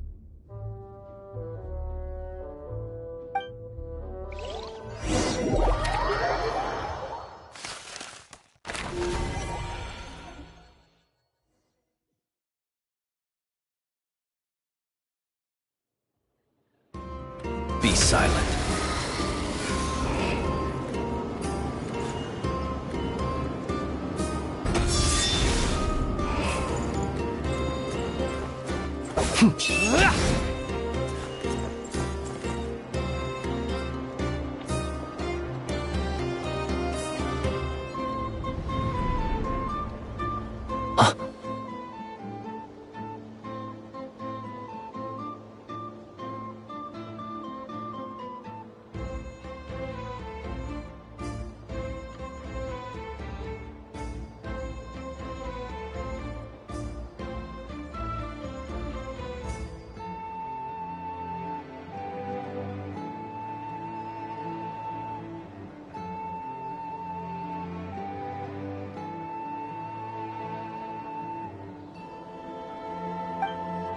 Ah, Sir Flint.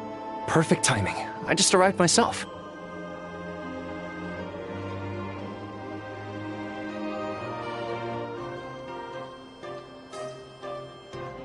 You are most considerate, Master Ilua. But in fact, I know you have been sitting here for quite some time.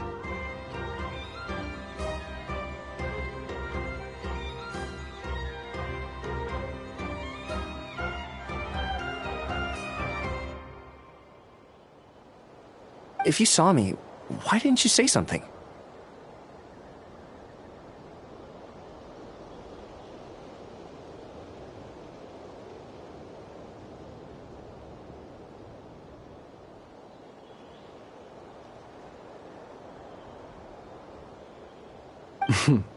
I was curious to see how long you could sit still for. Also, shouldn't you have managed to sense me approaching? That would be a first. You always seem to appear out of thin air without making a peep. Also, how many times do I have to tell you not to address me as master? I don't qualify. I beg to differ. Why should a young man so well versed in social graces as yourself not be worthy of that title?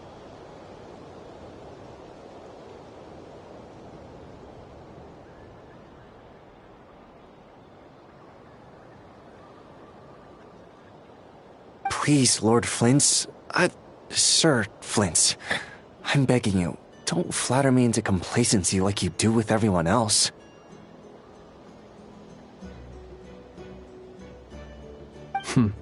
You understand me better than most. My newest acquaintances tell me I love complimenting others. What do you think? I think they don't understand why you do it. You just love puffing people up till they're a big, happy ball of hot air that floats away into the sky. In all sincerity, I can only hope that they bring good tidings when they come back down to Earth.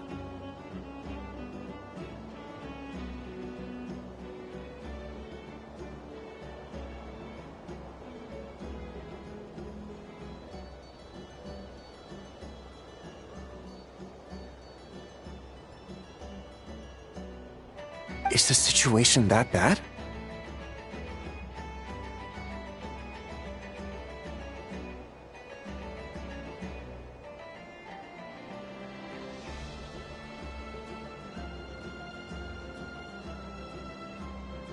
We just held a strategy meeting. Let me fill you in.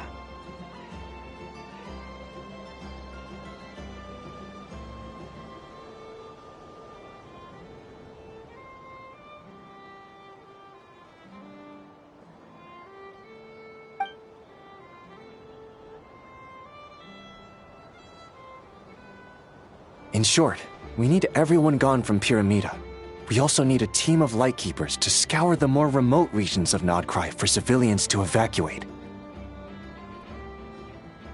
I only hope we have enough personnel. We do.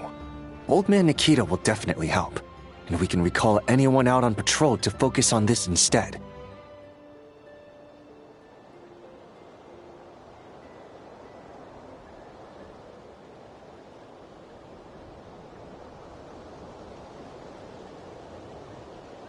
Good. I'm sure you and the others will make short work of this. Now, don't forget, once you've completed this task, make sure you and the rest of the team evacuate to either Snezhnaya... If you've got something to say, Master Ilua, why not guess what I'm... You mentioned that you have something else to deal with later. How I doubt it will be easy. I know you're a Lightkeeper, and it's your duty to protect others in times of crisis. But I have a feeling that however bad things have gotten in the past, Nod-Krai has never faced a mass evacuation before. But from the sounds of it, I don't mean to pry, and it's probably none of my business. But whatever it is you're intending, you don't have to go through with it, you know. I've been afflicted with some sort of curse, and I'm told it may well trigger if I set foot outside of Nod-Krai. As such, I cannot leave. I have to act, if for no other reason than to fight this curse.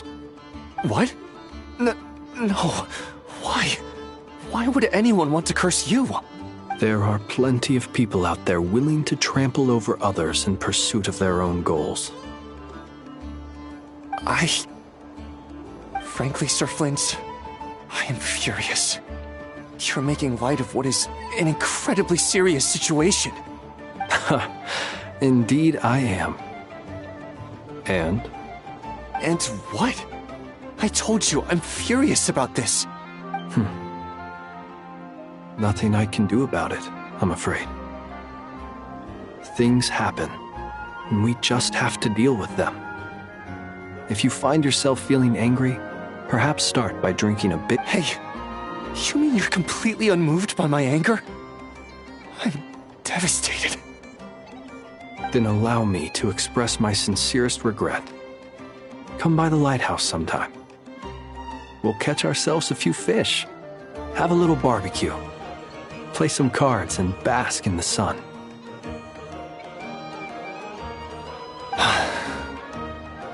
Maybe I need to spell this out. Lean in a little, Flint. Oh, my. Word is that you were caught up in a real horror show recently. People were amazed that you returned safe and sound. They've been debating whether you're even human. I've returned safe and sound from plenty of crises. When you say people, do you mean other people? Or do you just mean you? Fine. I'll be frank. You're not human, are you? Heavens. Now that's a horrifying thought. You know what? Forget it. We'll revisit this once it's all over. A sound plan. Albeit a little ominous sounding. Just promise me you'll come back in one piece. All right? For you, Master Ilua. How could I refuse? Also, please pass my regards on to our colleagues. Tell them, thank you all for your assistance. Please put safety first as you proceed with the operation.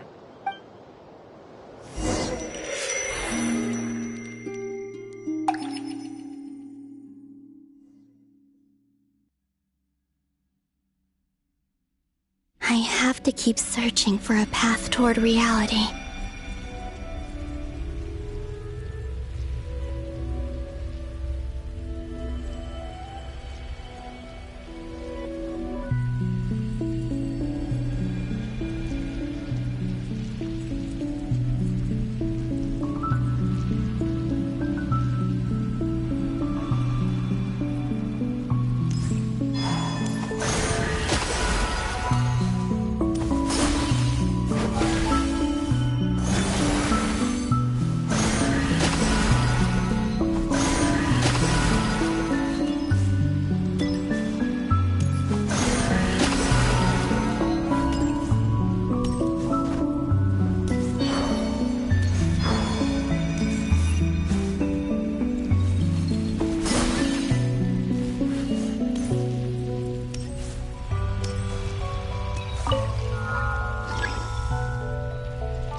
Do it.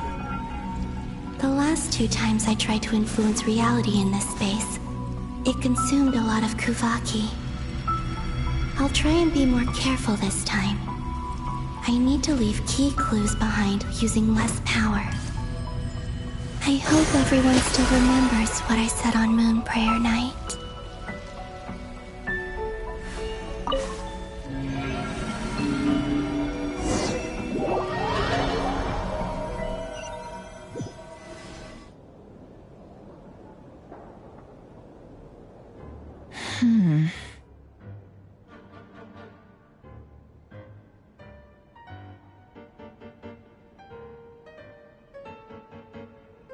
Nothing here either.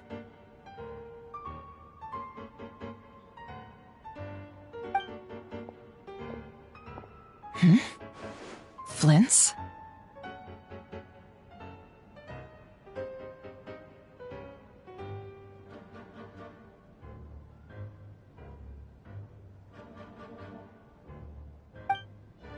Ah, Miss Nefer.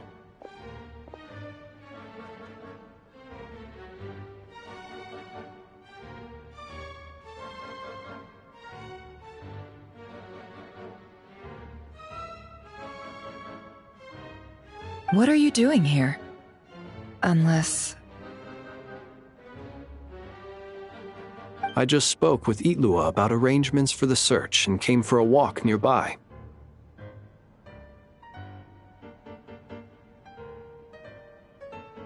As for you, why would... Huh.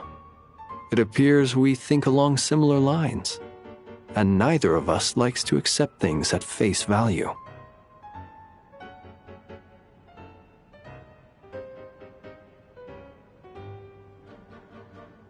As well as figuring out how to gather intel on the Traveler, I wanted to confirm some of my own suspicions. Also, we'll need to bring a lot of force to bear against Dottore, even if we're only looking to rescue the Traveler. We can't leave anything to chance.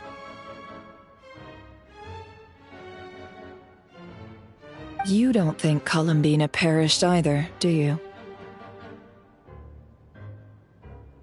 I'm merely considering the possibility that she survived, just as you are. How much can we really know about a deity like her anyway?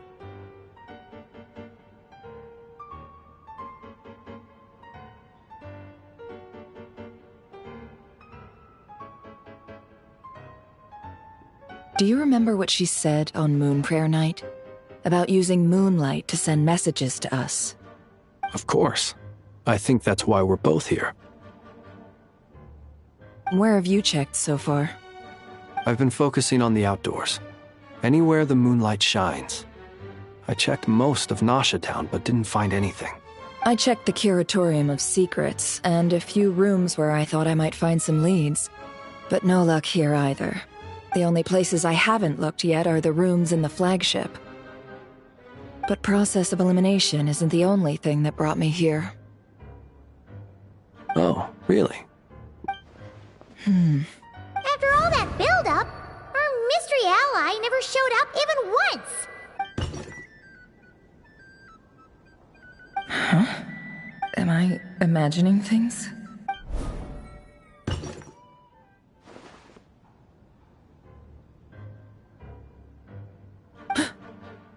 Come on, let's see what's going on.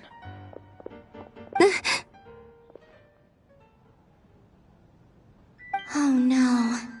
I knocked over a vase as soon as I came in. It must have been caused by a Kuvaki fluctuation when I entered the space. Although, it seems like I'm not about to be pulled away this time.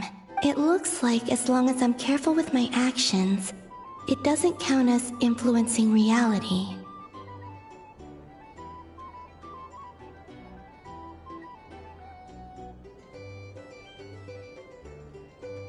Anyway, is this the flagship? The Traveler mentioned that's where she was staying. I only went into the lobby last time, so I've never actually been here before. How does this space work? If nothing else, I can now be sure that it is not simply memory. She mentioned where her room was. I think it's this one.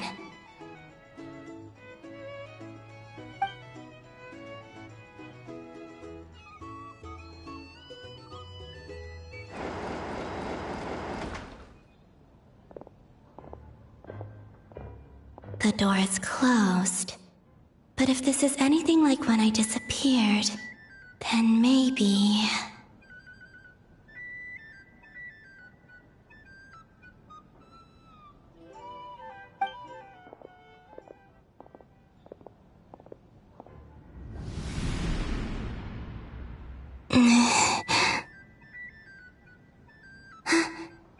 I'm in.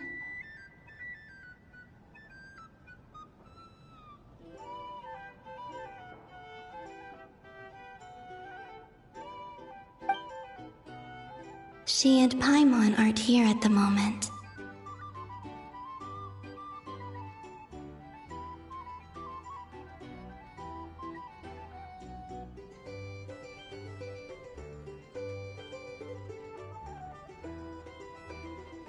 I hope she's okay. I wonder what happened to her after that battle with Dottore. Best not to dwell on that for now. I need to try and leave them some clues.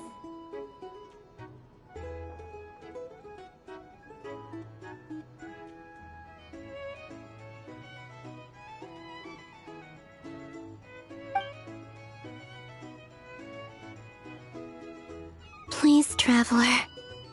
I really hope you find this.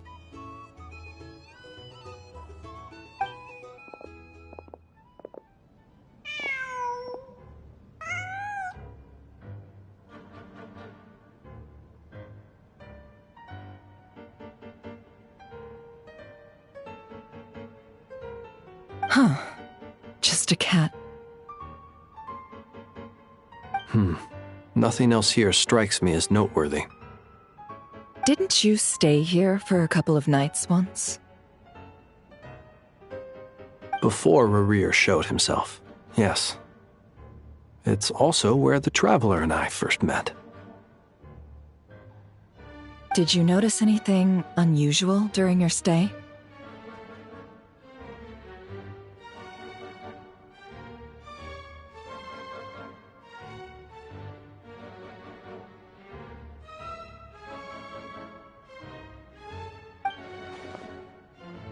I remember thinking how much noisier the flagship is at night compared to the graveyard. Other than that, no. The Traveler and Paimon were most congenial neighbors. This is where they've been staying, yes? Over here? That's right. I wouldn't usually condone breaking and entering, but we can... Focus now. I have to write a message on the wall using Kuvaki, just like I said on Moon Prayer Night. Simply open your windows on nights when the moon shines bright, and the moonlight will naturally flow towards the words I have written. Here goes. I'll need to carefully control my strength.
There's a noise outside the door.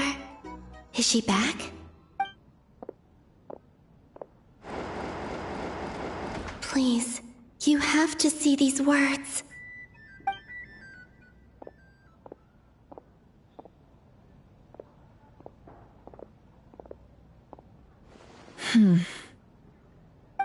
Well, do you sense anything? Unfortunately, no. And this place was our last chance. Not necessarily. We've only looked in Nasha Town so far. Miss Columbina said she would leave messages at her friends' dwellings. It's still worth checking where Miss Lauma lives and where I live. Let's try and make some time. Wait. What's that look for? This is a victory feast. It's not The Traveler in Paimon, but... why are... Huh. You worried Paimon sick while you were out there fighting Rare. So this is your chance to make it up. Wait. So this is... how did I end up here? Wait. That's it. Every time I've entered reality within this space, it's been at an earlier point in time. Every one of those points has been before I fell into the moon's reflect, and everything I've done to affect reality really did happen in the past. Does this mean that within the moon's reflection, time flows backwards? Not long till Moon Prayer Night now. Although, it's gonna be sad saying goodbye to the damselette. Paimon. No, I can't. Even if I make contact, they probably won't understand what's going on. And in any case, I'll likely get pulled away again if I do. Instead, I have to find a way to get them to notice what I've written using the moonlight. Wait, even I hadn't thought of doing that before Moon Prayer Night. They'd never conceive of that possibility. Is there truly no other way? Don't lose heart. We'll find a way somehow. Huh? Oh, you say that, but the Frost Moon, if we wanted to go visit her, how would we make it through? We might not have all the answers now, but I'm sure we'll find a way one day. Huh. Yep. The present. That's right. There's... What's your plan? Flint's, when you were staying next door, did you ever open the window? No. The rooms here are dark and damp, and there's such a buildup of dust on the windows that the moonlight can't even get in. But... The moonlight? I think I see where you're going. One moment. I'll see if the owner is available. Don't bother. Time is of the essence.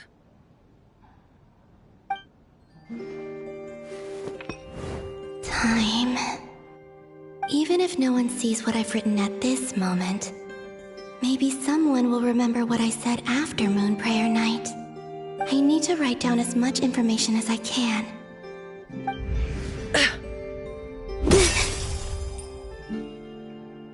Huh? What's up with you? You can't even hold your cup steady. Are you... A little. Well, you should probably hit the hay then.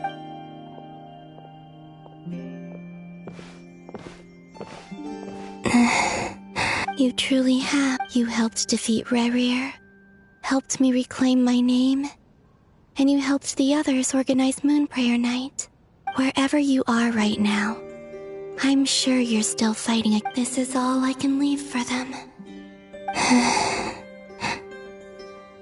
How I wish I could stay here, but it's time for me to go. I hope to see you again in the next time, and if the opportunity presents itself. I will surely return to your side. Huh. Columbina. She's alive. Not only that, but she's left us an entire wall's worth of clues. She even wrote down what would happen on Moon Prayer Night. It's just a shame we found it too late.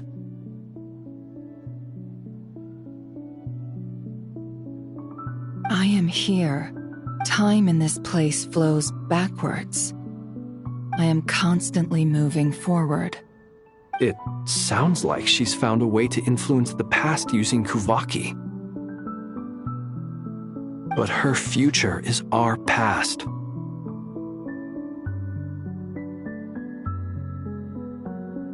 So, these words have been here ever since we defeated the Ray Hero Solnari. We just never discovered them. Which came first, the chicken or the egg? Do you ever mull over questions like that? Only when I'm in a good mood and at leisure. Well, I never do. Everything that has happened already belongs to the realm of fact. As a business person, and especially an intel broker, What I do is extrapolate from those facts to try. An admirable philosophy. It's a means of survival. Let's go. We have a wall's worth of clues to share with the others.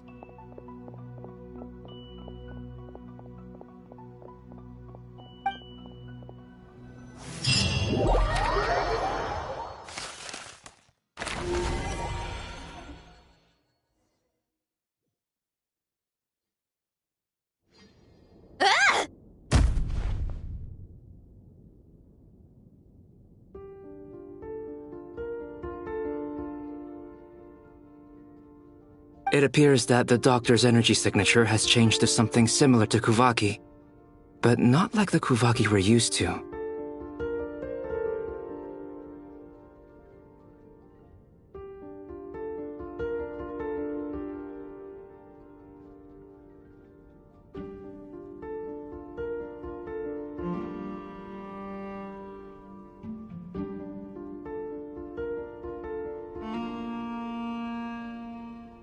Nod-Krai's Kuvaki devices will only have a limited effect on it. I can see why you've chosen to place your hopes in alchemy instead.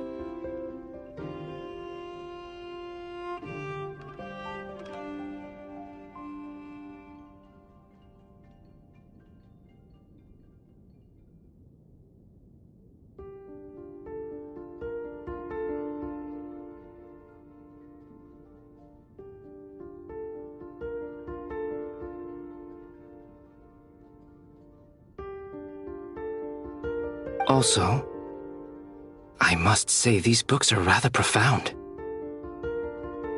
My subordinates just shipped them in from Fontaine. Some of them are from the Narcissenkreuz Ordo. Some are incident reports from Petrichor, and then there's a few test reports for these junk machines. Additionally, after some further scanning, I've discovered... What's that? Teyvat's skies contain multiple moons. A long time ago, when I did my first scan, I detected 3. But when I checked again just now, I detected 4 moons. So there's one extra? Yeah. Originally, I thought that if I could still find 3 moons, that would at least mean Columbina's still alive.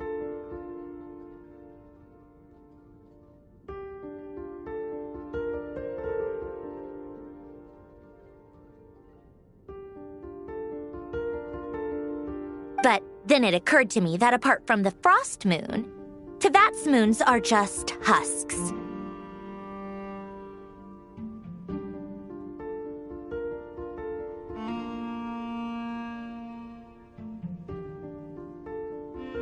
And husks surely shouldn't show up in the scan, since they're not alive.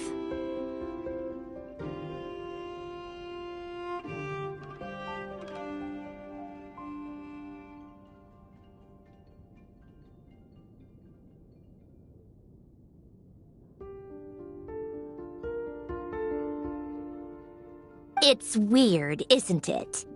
If we can't even distinguish between a dead and a living moon, how are we supposed to know whether a moon goddess is still alive?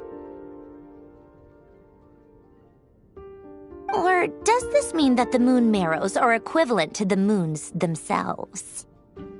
It's certainly possible. In which case, the 4th moon you detected may be Dottores' artificial creation. So he wasn't bluffing. He really built his own moon marrow. It's easy to get overwhelmed when you have too much on your plate. Maybe you need to relax. Perhaps try going for a walk. Or simply take a few deep breaths. Nothing can calm me down at a time like this. I need more time, and I need progress.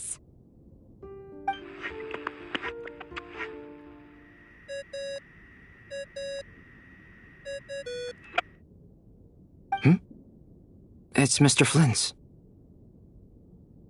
I really hate that ringing tone. First the 4 orthants of the Narcissenkreuz, then moon marrows. No! Oh, sorry if we're disturbing you. Might I ask what's troubling you? What do you want? We're busy. Are you still at the Curatorium of Secret? Yeah. Look, everyone else is still out, so there's no hurry. Plus, I'm busy, so I would appreciate if you gave me some space. Even though we have crucial intel to share? Fine, I'm listening. Do you intend to share it via the Dodo communication device? Ordinarily, I would, but this is a unique situation. I think it's best that we discuss it in person. See you at the curatorium.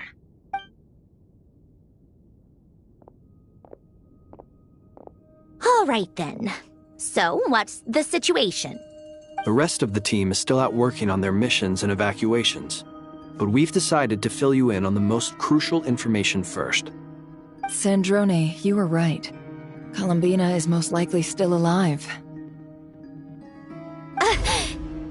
That's the best news we've received in a while, by a long way.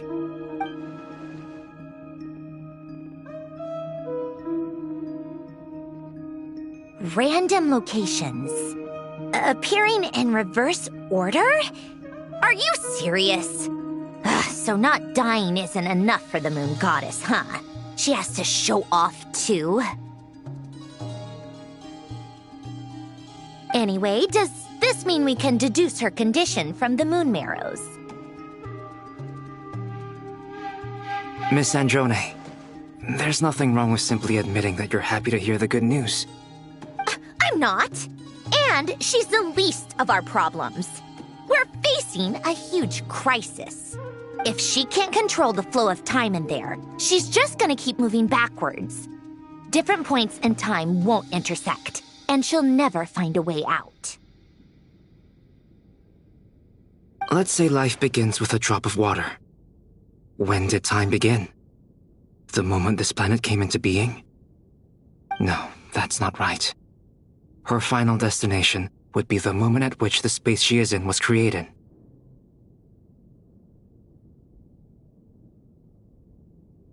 But it doesn't seem like we can influence that space from the outside world.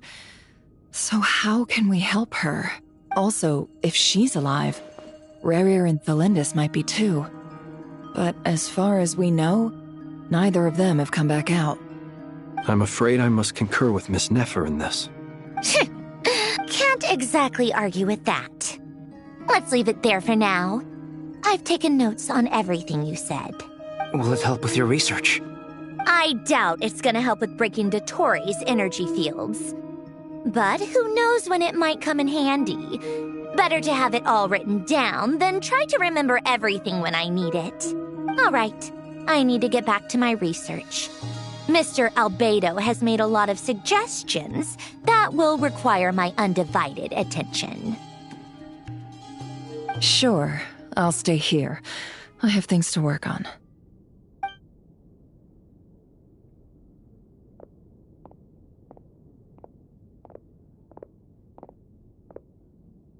Paimon, are you there?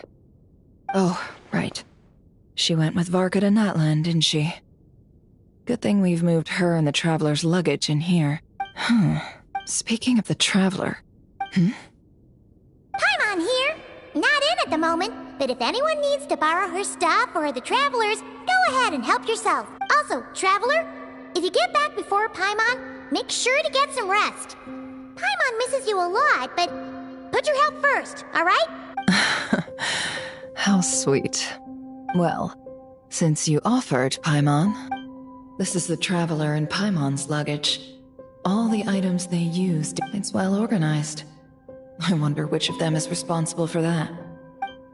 What do we have here?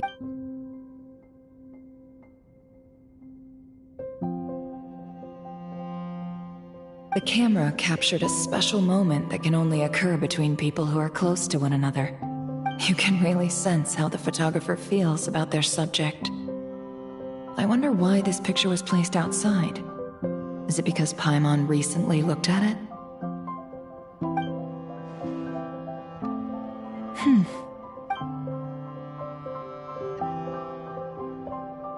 This must belong to the Traveler. Hang in there. We'll find you.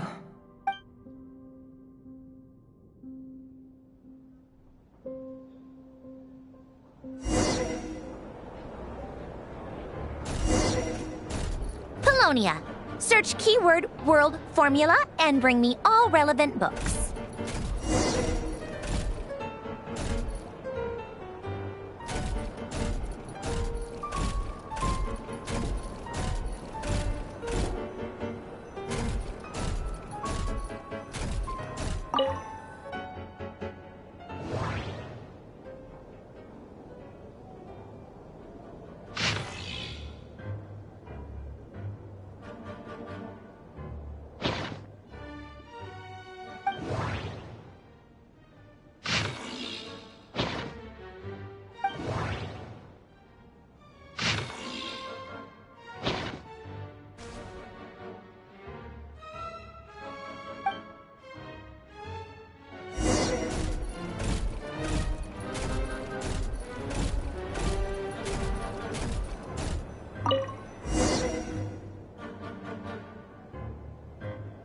Let's see.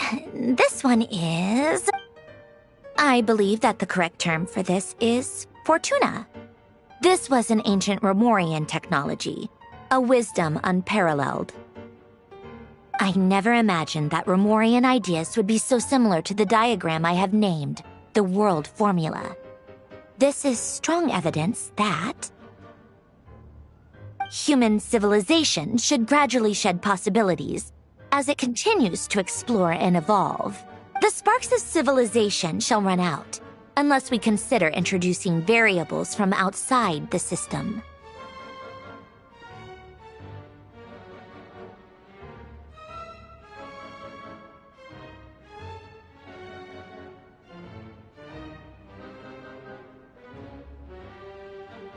Variables.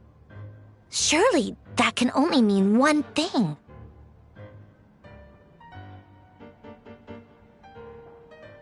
Descenders?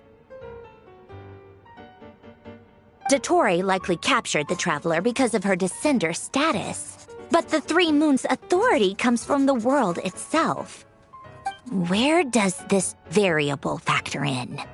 The world formula calculates the fate of an entire world.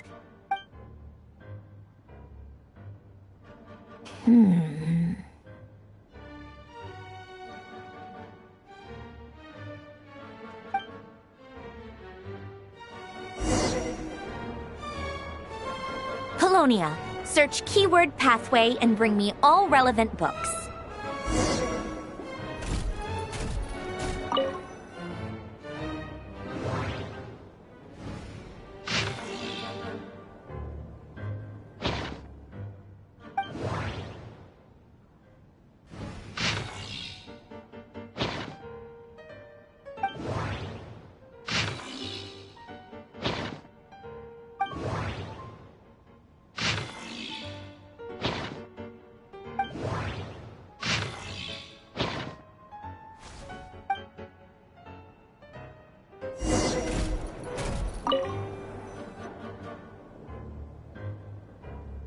Otonki Sermon Dictation.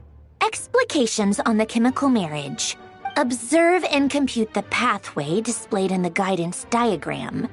Deconstructing and reversing its effects could... So, it's one of Renee's draft lectures. Deconstructing the pathway. I suppose that could lead to a breakthrough.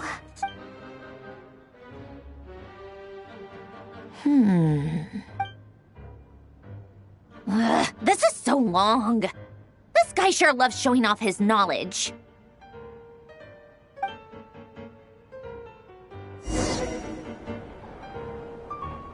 Colonia, search keyword tree model and bring me all relevant books.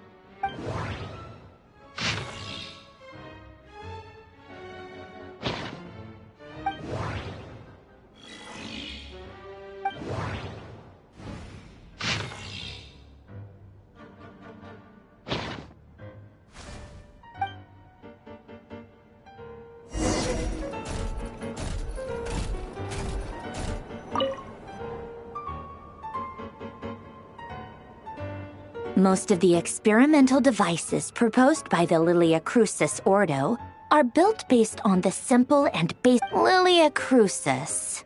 When Duke St. Germanus departed, he said, "It seems that there's no going back."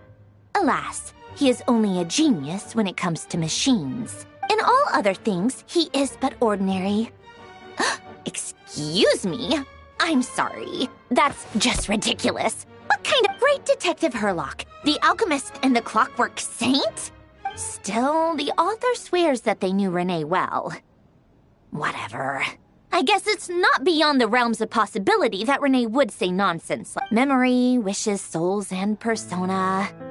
Frankly, this sounds more like occultism, but if Albedo vouches for it, I suppose there must be some alchemical basis to these texts. The way Alain Guillotin saw it, the world was comprised of machines. The universe needed machines, and thus his technologies were created.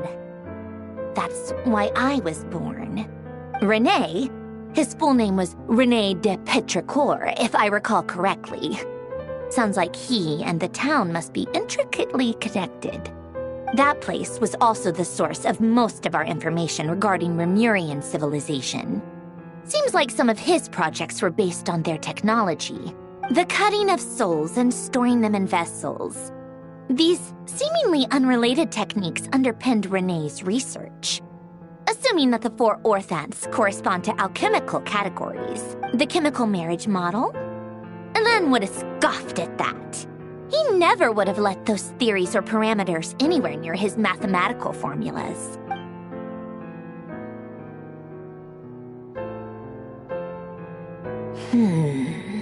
What was Alain's view on Renee? I know he mentioned the name, albeit very rarely. Oh, now I remember. Alain's old notes are here too. They mentioned Renee once. Renee seemed most out of sorts when he spoke to me. A lack of sweet foods has dulled his mind, I should think. Either way, his words are not to be believed. Yep, that sounds like Alain. My subordinates actually did a half-decent job digging out all these materials. Makes a change. Good for them.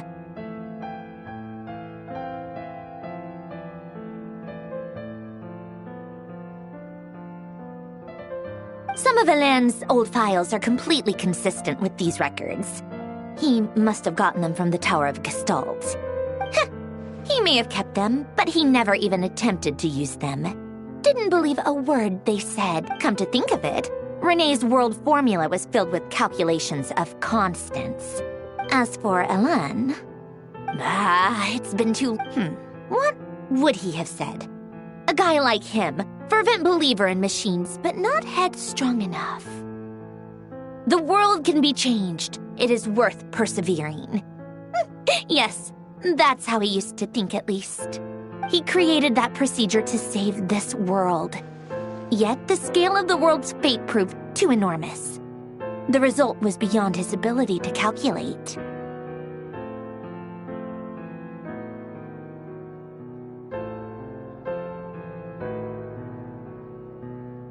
He died having never seen the outcome. And there I was, left behind in the ashes of his dreams. Did you really never take a close look at Renée's research? Or did you read it but deem his philosophy incompatible with your model?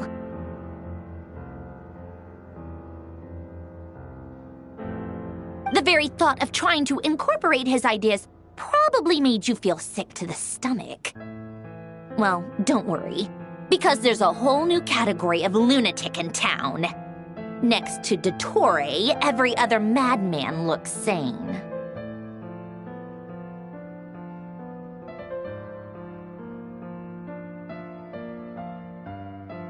You once asked me what I wished for.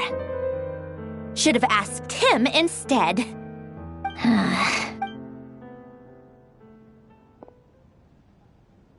Even the tiniest variable can make big waves in the present.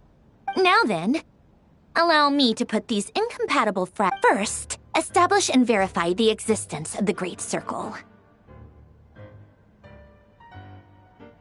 Absolute nihil on one end, absolute reality on the other. Now, search between these two extremes. Then, the construction criteria.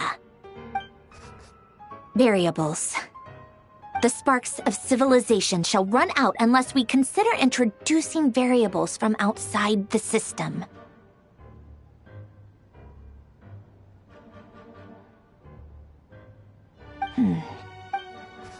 Traverse the world, space-time, and civilization. Then extract the essential nodes from the records to determine which variables they point to.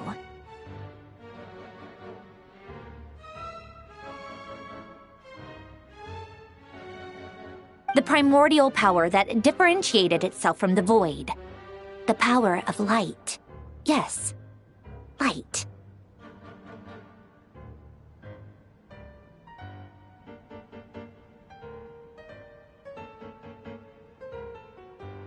Records.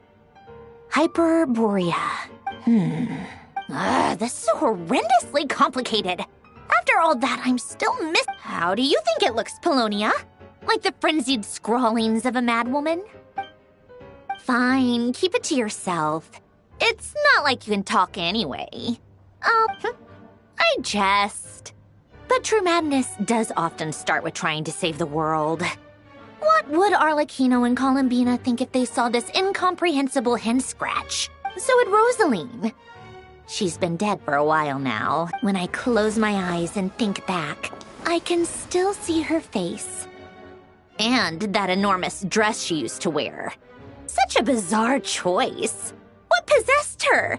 Oh, and the clack-clack of those heels used to drive me insane. No one's asking me, obviously, but I hope you all know that I never wanted to save the world.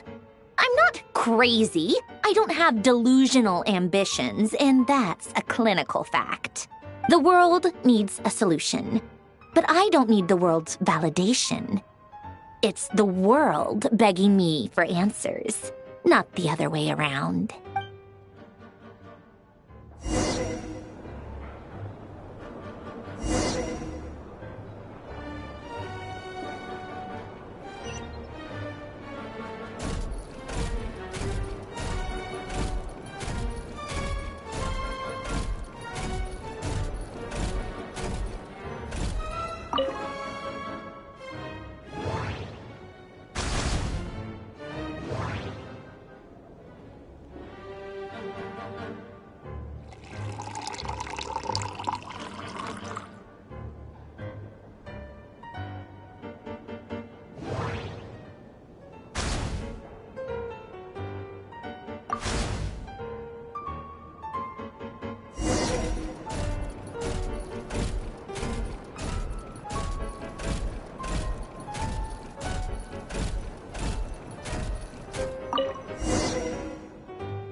Oh, cookies to go with the tea.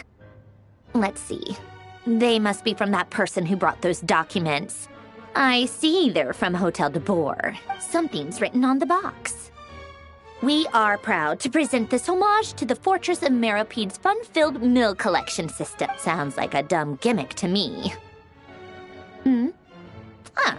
Be early to bed and early to rise. Get plenty of sun and drink plenty of water. Then things will surely go well for you. What? Are you kidding me? Somehow I doubt that an early night and a glass of water is magically gonna save a world on the brink of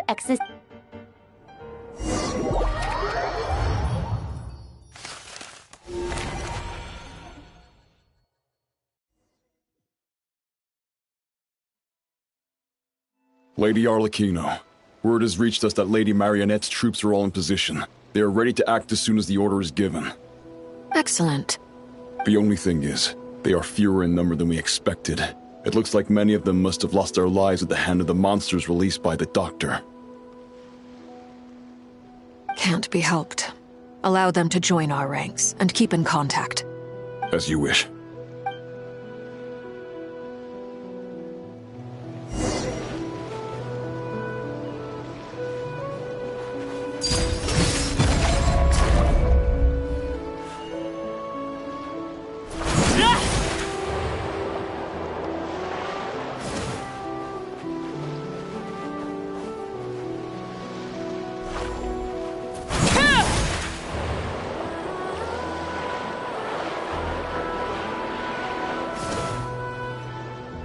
It's been a while, Arlecchino. You look well.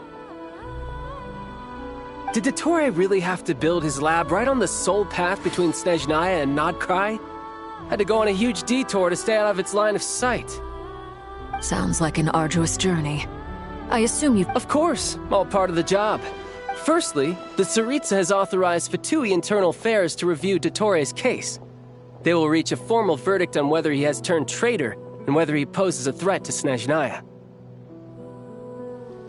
While they're working on that, I've been ordered to come and receive the refugees from Nod-Krai. They are nearby. My team will escort you to them shortly. Great. Aside from that, Her Majesty has a message for you and Sandrone personally. Huh? Where is Sandrone? She stayed behind to work since I was making the trip anyway.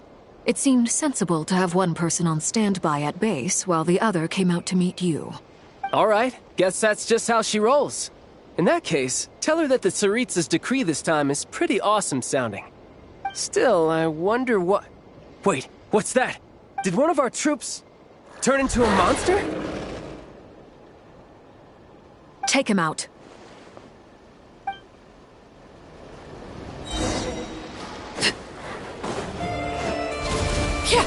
You can run, but you can't hide. Laid bare.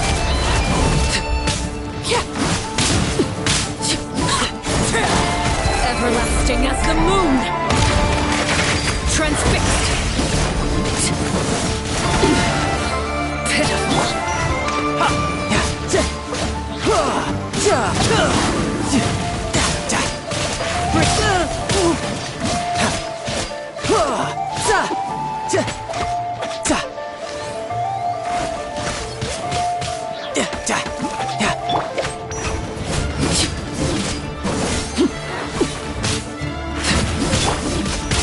You've gotten stronger, Arlecchino.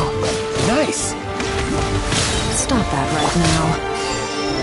I appreciate the praise, but I am not fighting you today. I knew it.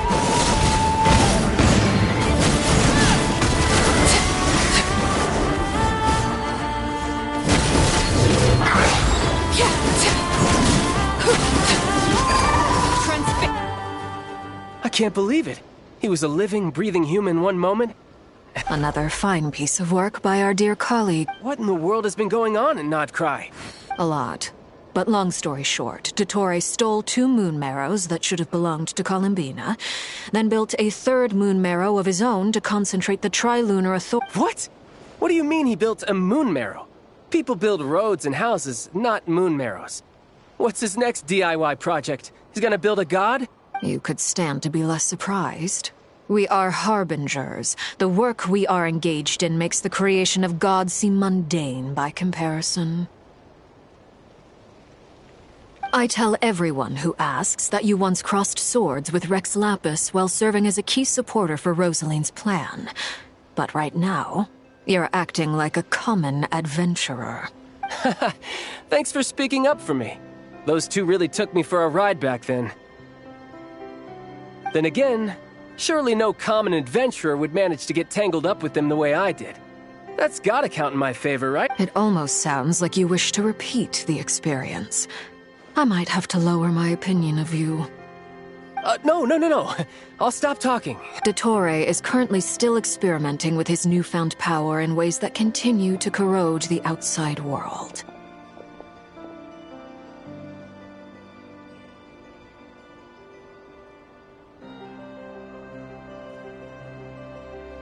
As for the human mutation, I believe this is simply a consequence of his experiments, and not a strategic move. That radiant beast was once a subordinate of Sandrone's. I suspect he was only allowed to live so that he could become an experimental subject.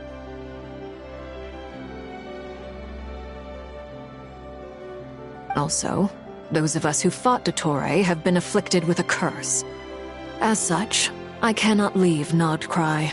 This is so much worse than I thought. No wonder Her Majesty's decree is so extreme. While these exceptional circumstances persist, the Harbingers are hereby authorized to use unilateral executive powers. Should Dottore pose a threat, Arlecchino and Sandrone are permitted to eliminate him. My thanks to Her Majesty. I will pass these good tidings on to Sandrone. Her Majesty has also declared that she will refrain from launching an attack on the now evacuated Nod-Krai due to the presence of unretrieved research material. A wise decision. By the way, how's my old partner doing? I'm assuming they're with you? Partner? You mean the Traveler? I'm afraid I have bad news. She was captured after our failed assault on Dottore's lab. Her whereabouts are currently unknown. What? Why? Since when does Dottore have a bone to pick with her? That is indeed the question. I'm not sure he does. He must have some other goal in mind. This won't do. I have to rescue her. You can't. We have no idea where the Traveler is. What am I supposed to do then? Stand here twiddling my thumbs? Sandrone is working on it. The best thing you can do right now is complete your mission.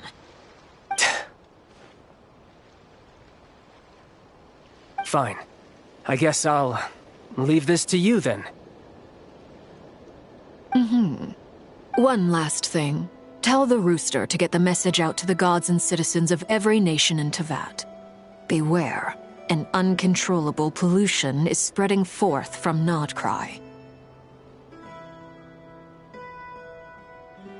The source of that pollution is a madman drunk on the success of his experiments. The Fatui and our allies will endeavor to contain the threat. However, if Nod-Krai falls, things are likely to escalate. Considering Dottore is one of our own, all Fatui stationed in Nod-Krai consider it our duty to stay and fight him to the bitter end. Hey, don't be too pessimistic. If it comes to it, I'm sure Her Majesty won't stand by and do nothing. I hope you're right.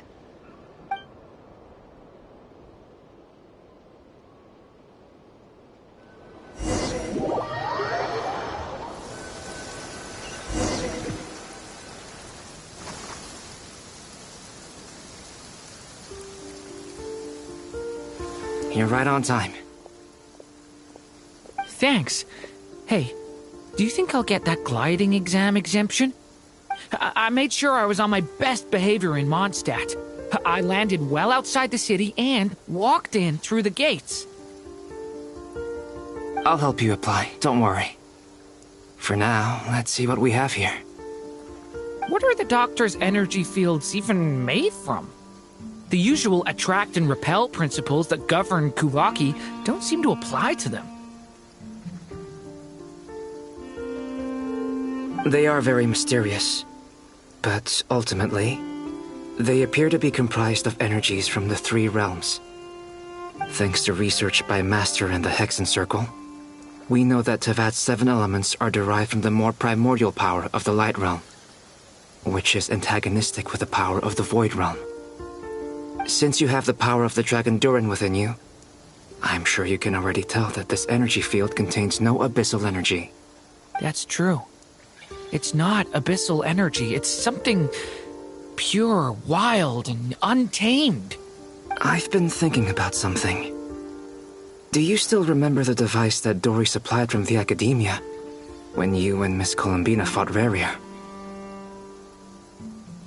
That was one of the most marvelous feats of ingenuity I've ever seen. The design, the craftsmanship, the material selection. I couldn't fault any of it. Not to mention the operating principles. Surely the most ingenious feature of all. Dory didn't go into detail on how it functions. The clue was that Miss Columbina was somehow able to use the pyro energy that you provided. Despite the fact that, as a moon goddess, she should only be able to use Light Realm energy in principle.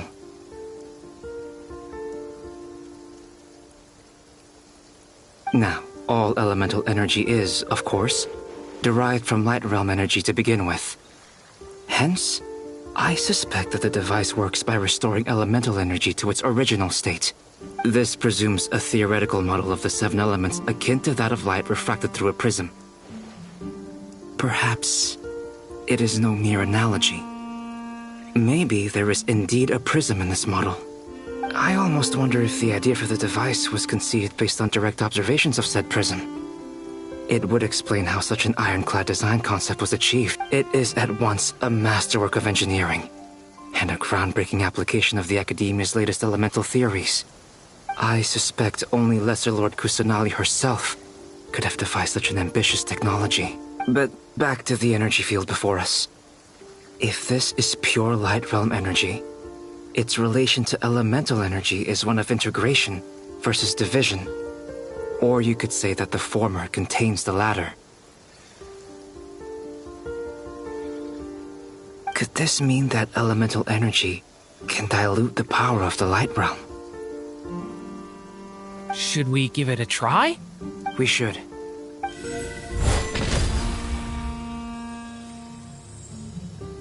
Ha! It works! Clear signs of disruption were detected at the periphery of the energy field. This indicates that elemental energy can disturb or even negate the field. Now you try. All right, here. It's working! Switch to abyssal energy and attack again. No surprises there. Abyssal power drains the energy field to a significantly greater extent. I now feel confident in asserting that the energy field is indeed pure light realm energy, and that elemental energy can dilute it. But the energy field is huge. How much elemental energy will it take to neutralize it? We don't have to neutralize it completely. We can try other approaches. That's all for theory. Would you like to continue watching? So you knew I was here. Huh? When did you get here? A while ago. But Albedo sounded like he was working on his thesis defense back there. Back in Sumeru. You can end a person's whole career by interrupting them mid-speech.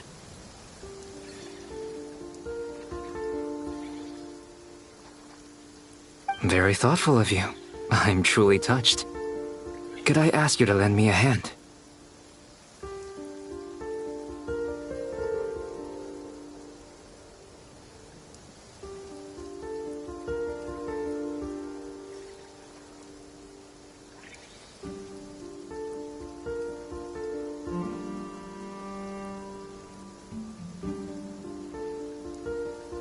With what?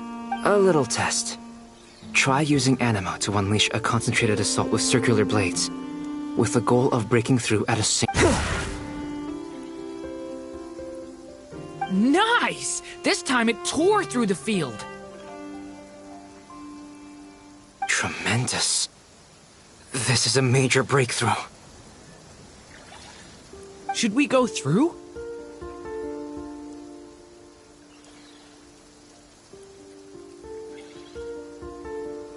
We probably shouldn't risk having mutually antagonistic energies in such close proximity. Durin, you stay here and watch the entrance. Hat Guy and I will go in to investigate.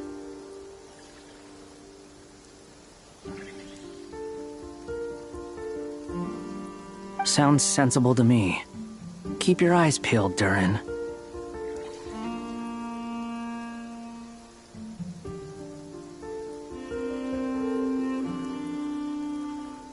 Don't worry, I got this. You two be careful in there. Just give me the signal if you need help, and I'll dive right in.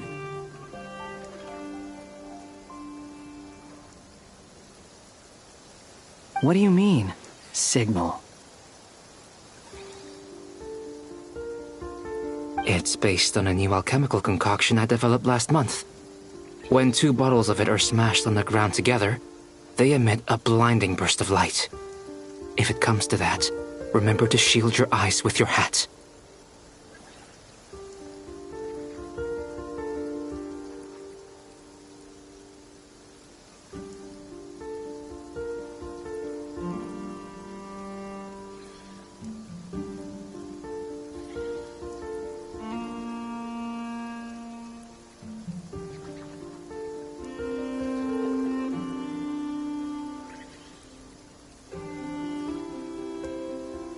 Glad I asked. Thanks for that.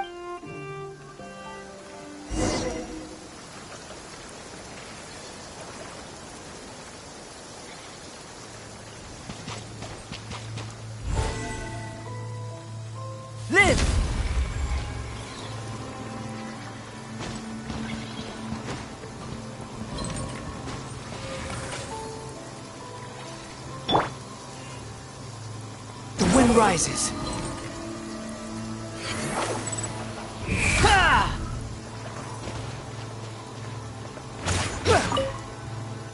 Like I thought. Beyond a certain distance, we can't see the opening where we came in. Maybe that's to prevent people from escaping. Sounds like Dottore style to me.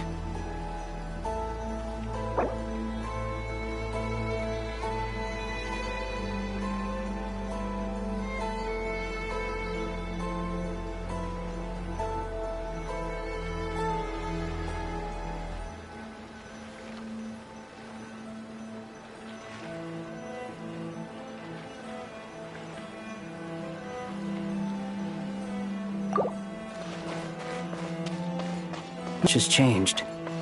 Things are basically the same here as they were before the energy field appeared.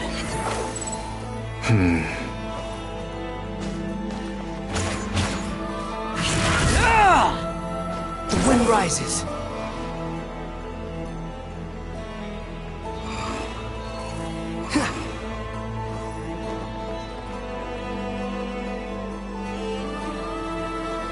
They have no heartbeat and they're not breathing. We can only assume they're dead.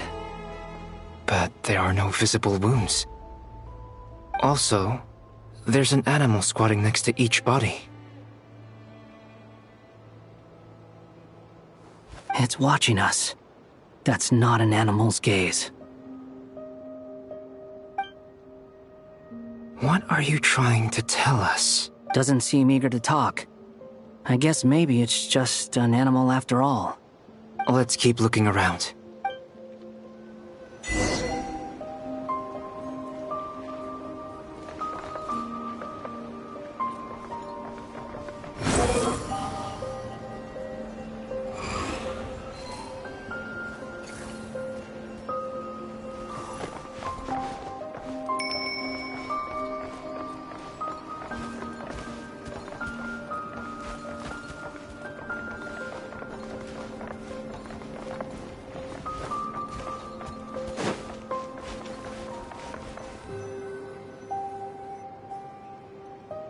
Same situation everywhere.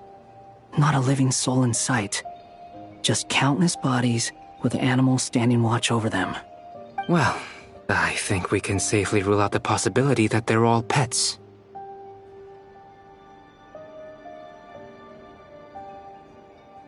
Is skirting around the topic your way of showing consideration for other people's feelings?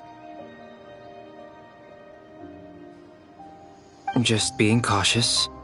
I don't doubt that you can handle the truth.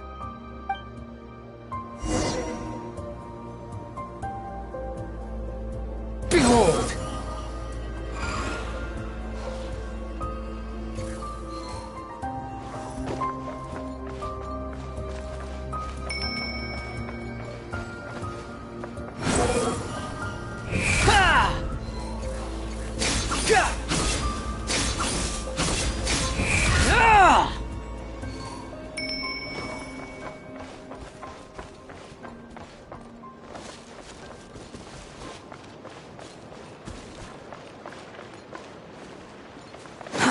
Too slow. Careful. Please. Help us. Please. Over there. I hear a voice. Sun rises.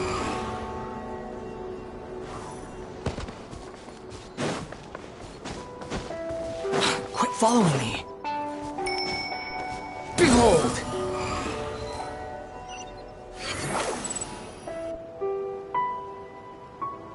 Please. Help us. What happened here? I don't know. Suddenly, everyone collapsed. Then my line of sight. God, I still have some of my senses left. I gotta get out of the fear.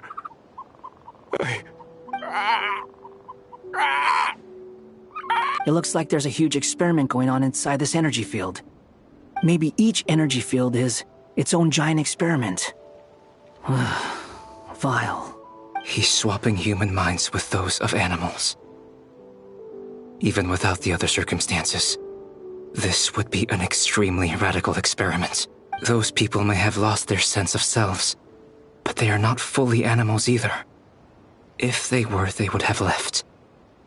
But instead, their instincts are driving them to remain by their dead bodies. We should go. No sense in sticking around here longer than we need. Agreed.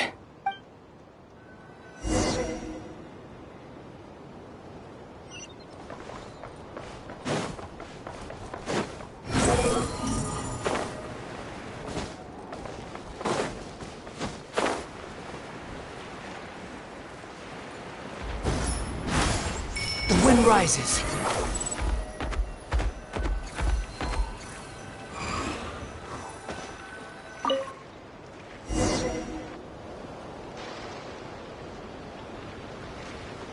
You're back! Everything okay?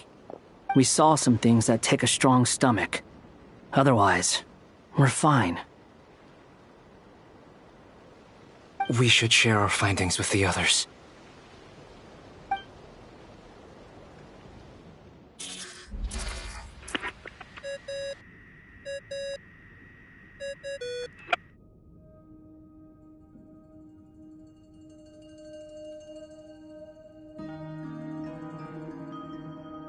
Yes? Who is it?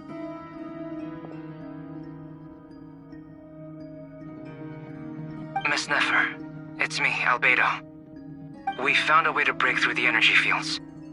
With enough control, it's possible to tear them open using elemental energy. Also, we managed to take a look inside. Dottore is carrying out his cruel experiments on an immense scale. Any residents who have failed to evacuate in time will likely need... Sounds like he's living down to our expectations. Might I ask how things are proceeding on your end? I'm just about to get started. I'll be in touch once I have a result. Understood. I will.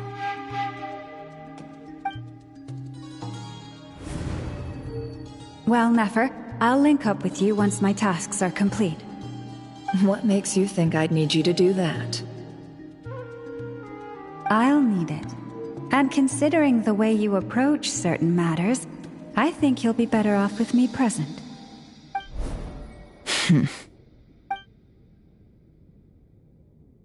Let's begin. Entering simulation mode.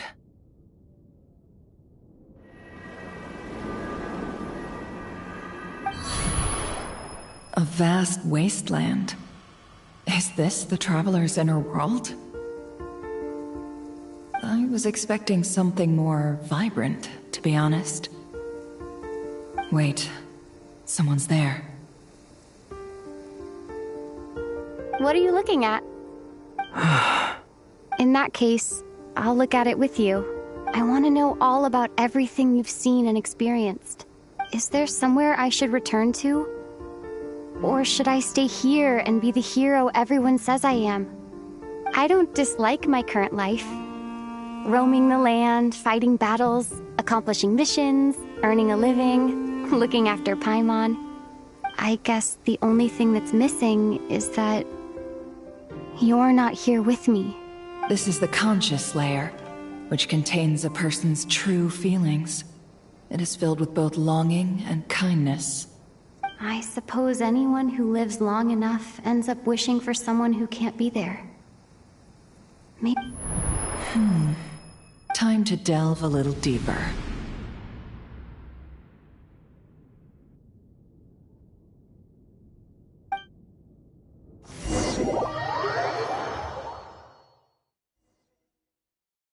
Nasha Town is hardly the optimal choice for a place to live, but it has character and a reasonable population density.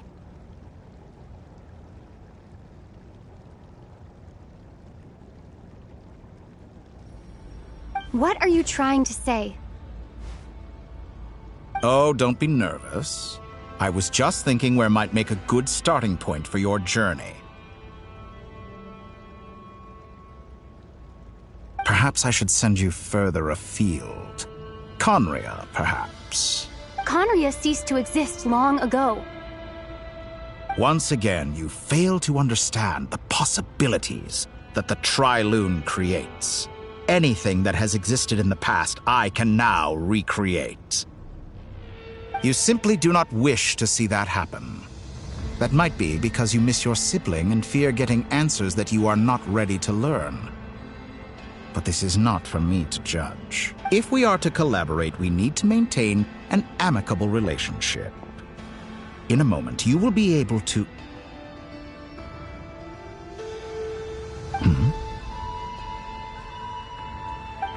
Oh no.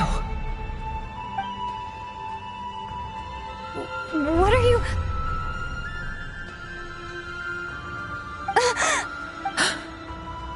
What are you gonna do? Don't move. Something unwanted has crept into... Oh? Gone as quickly as it came.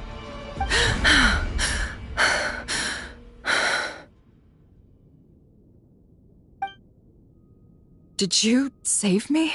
If I hadn't cut the connection, Dottore might have caught you from the other side and destroyed you.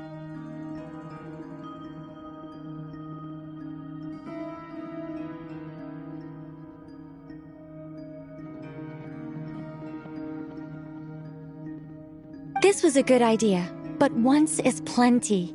You were exceptionally brave. Excellent work. Thanks, but now's not the time for that.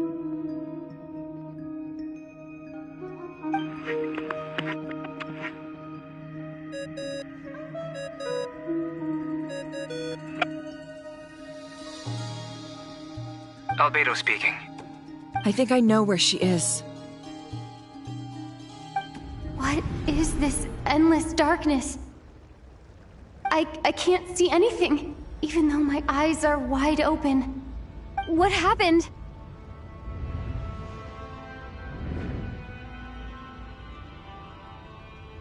Ah, sorry about that. I take it you didn't notice. Just now, a friend of yours took a little peek into your mind. Could it be Nefer? How did she do it? Did she use something as a medium to connect to me? Do you think she's aware of your current circumstances? Oh dear. Have I stunned you into silence? I only wanted to slow down your time a little so I could stop your intruder in her tracks. It would have been nice to capture the spy. I must say, I'm finding the ability to adjust the flow of time rather intriguing. The moment you closed your eyes, time seemed to grow impossibly viscous, didn't it?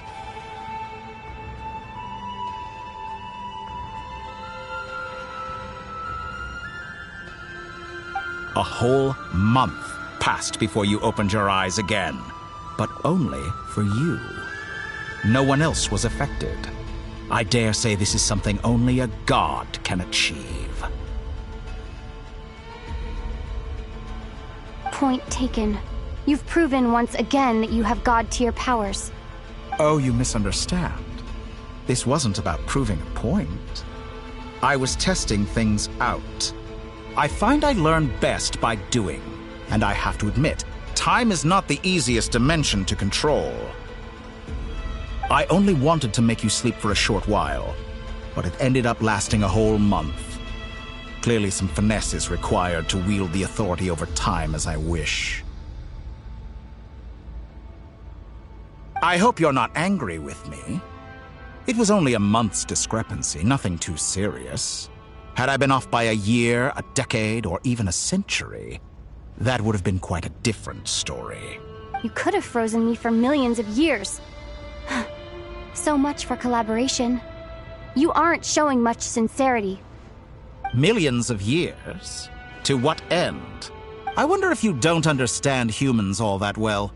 They are very pragmatic creatures who understand only that which they can perceive with their senses. If I had you sit here for a week, I imagine people might sympathize. But if I left you here for 100, 1,000, or 10,000 years...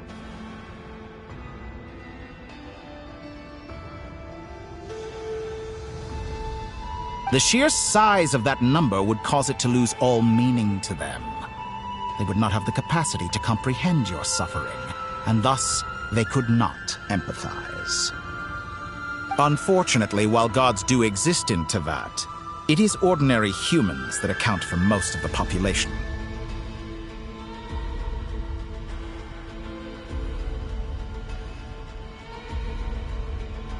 Their lifespans are so limited, their bodies so fragile.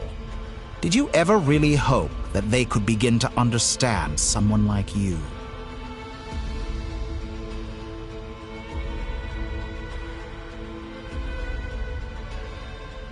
Your long life and unique origins make you fundamentally different from them. How long will it be before they start to treat you like the alien you are? Before you are ostracized, outcast? Even I feel bad for you sometimes. This world has made you into a slave. So many times you have served its will, and not once have the powers that be ever thought to grant you the one simple thing you wish for. You have been treated most unfairly. I can change that. I will grant you special privileges and give you back the status you rightly deserve as a descender.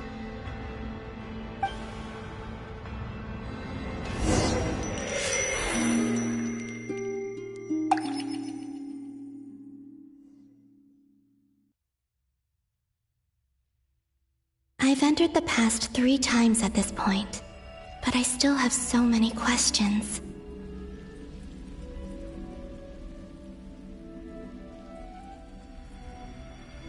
For instance, beyond each point being further back in time than the last, what determines the specific locations at which I can make entry?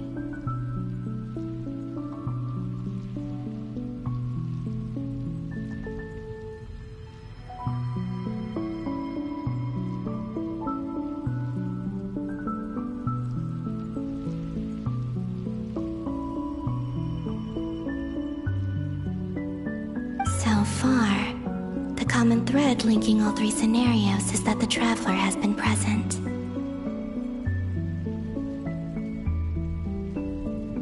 But it's more than that. I know I sensed something familiar around her. What was it?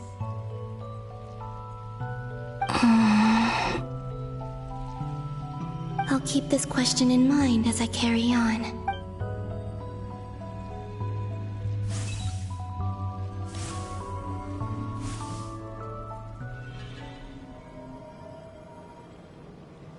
Humans, you never change. Always trying to use powers you neither comprehend nor control. This looks like Star Sand Shoal. Was this before Rerir regained his physical form? You've messed with the cannon again, huh? Sorry, but this round's not gonna go your way. The cannon. That's right. I was at Silvermoon Hall and I sensed an abnormal Kuvaki fluctuation coming from Nasha Town. And right after that, came an ominous power emanating from Star Sand Shoal. My body was once torn into countless pieces and hurled into the swirling chaos of time itself. But even so, my life and will were not extinguished. I wonder if I could try to prevent his resurrection. But how would I do it? What can I do? Traveler! Behind you! Look at that light! No, I won't make it in time.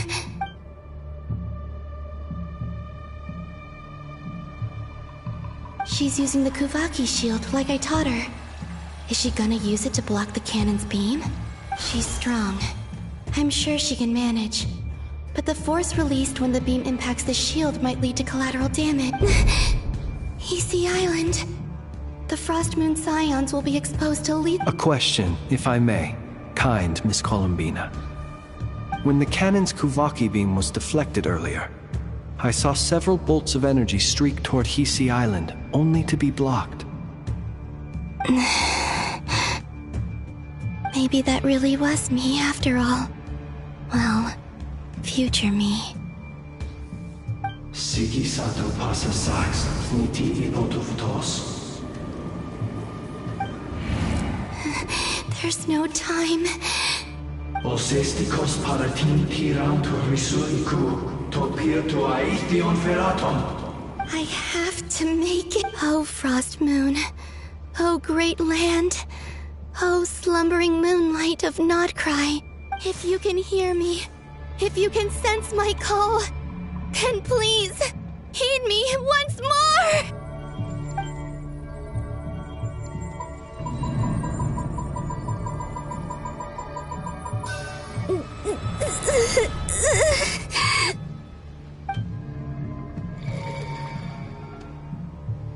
Did it work?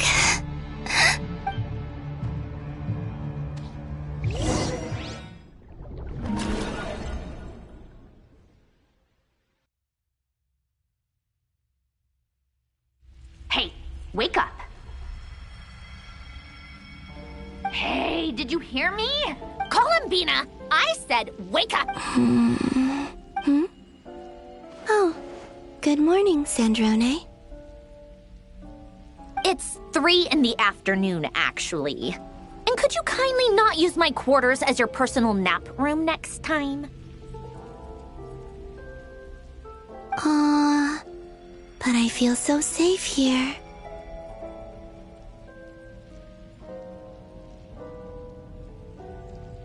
And your coffee, right? It's so bitter, but it smells lovely. It's like you were raised by wolves in a forest or something. What did you drink growing up? Grass tea? The Frost Moon Scions certainly led a more frugal existence than the Fatui. Then I'll bet you've never eaten one of these before. It smells delicious. That's because it's a Fontanian recipe. I had a little free time today, so I made a batch.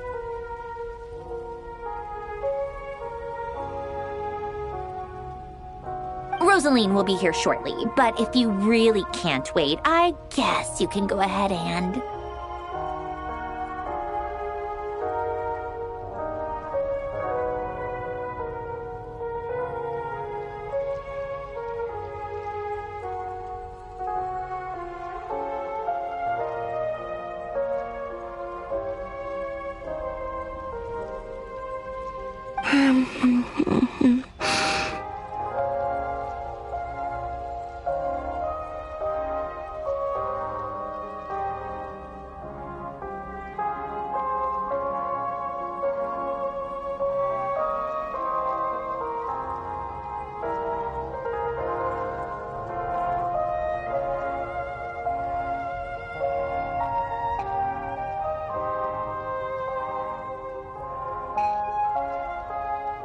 Hey, at least let me finish before you start eating!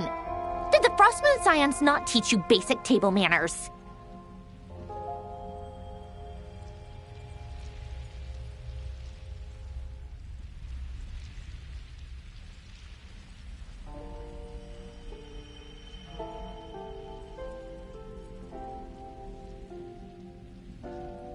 Or did the rules not apply to you because you're the high and mighty moon goddess?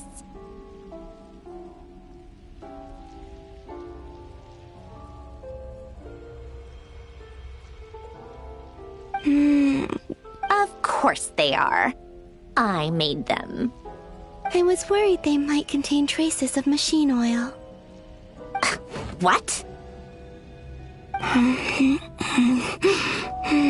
You know, there's something I've always wanted to ask you. Why did you leave your old home and join the Fatui? I mean, I'm sure their food was awful. But there's gotta be more to it than that.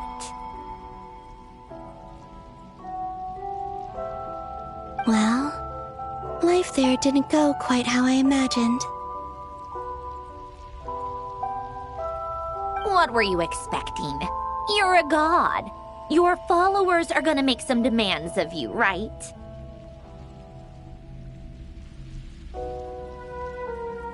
Surely you can just answer a few prayers here and there in return for the free food and drink. How bad can it be? Well, would you help other people just for free food and drink?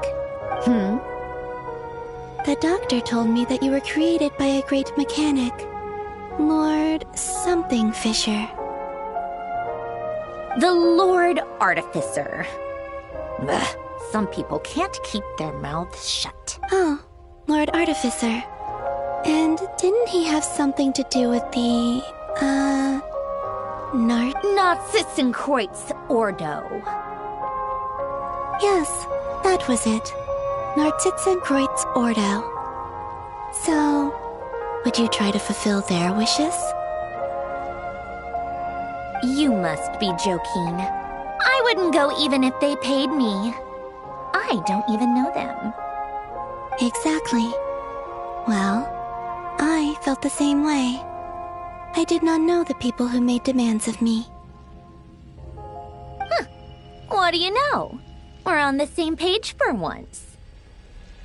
In his later years, Alan did ask me if there was anything I wanted to do. If I had any wishes of my own. Well, I don't. And I'm not in any mood to fulfill someone else's either. Who's Alain? He was the... You know what? Never mind. You're not gonna remember. Anyway, the point I'm trying to make is, neither of us is the self-sacrificing type. Let me ask you this. What sort of place would you like to live in, if you could choose?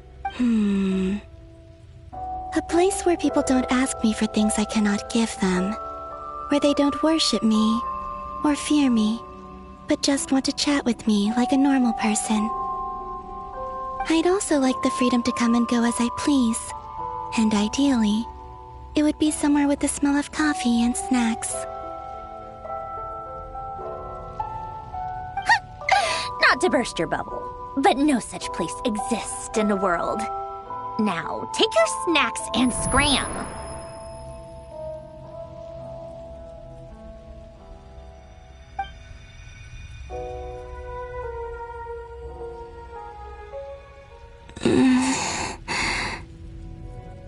Did I pass out?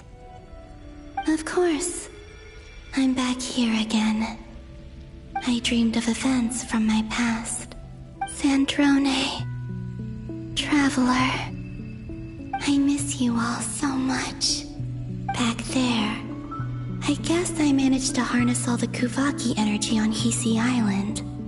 But how did I do it?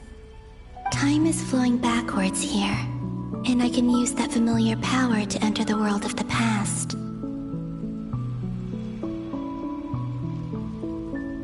That mystery ally everyone talked about. It was me all along.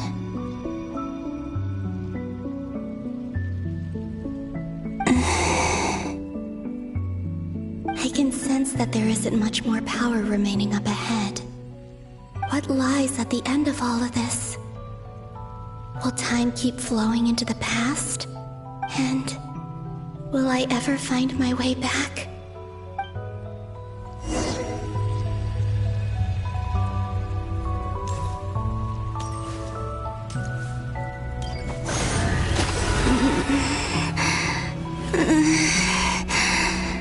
It's getting harder and harder to use my power.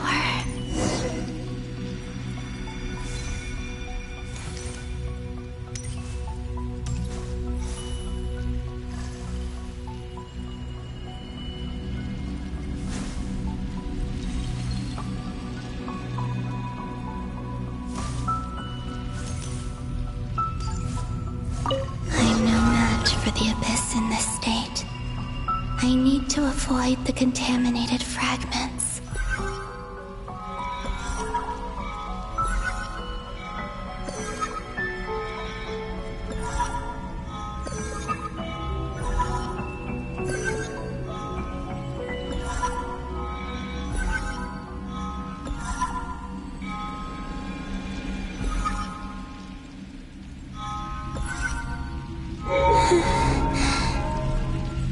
go. I wonder where I'll find myself this time.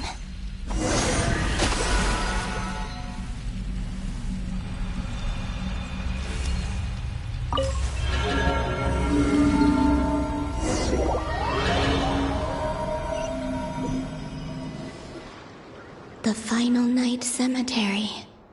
This is where Flint's is based.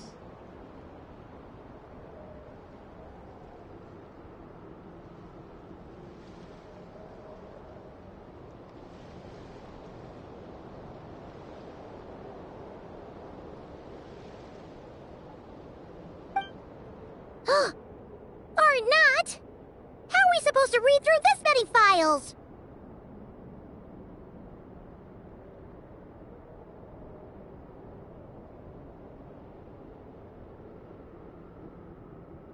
Difficult, yes, but it is also our most efficient option.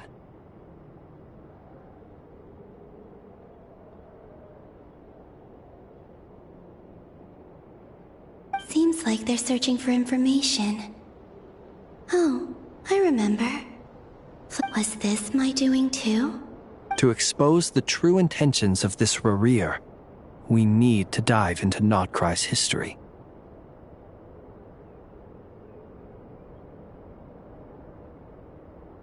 Are my actions changing the past? Or are they simply completing a process? Is all of this inevitable? Or am I the one making these decisions?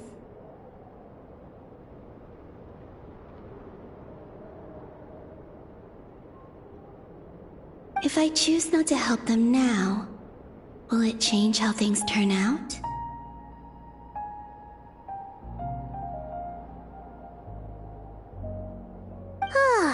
Hope we don't land on our heads then.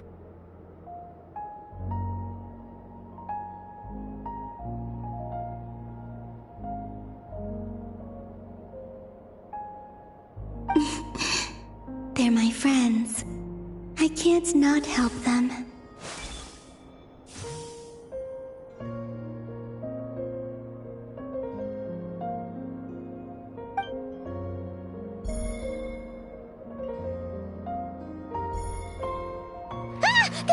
Ghost!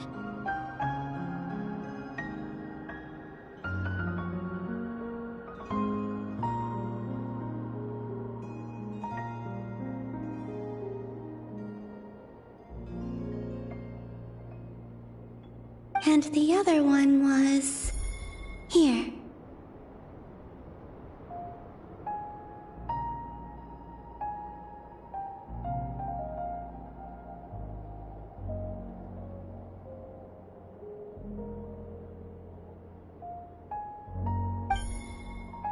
Hey!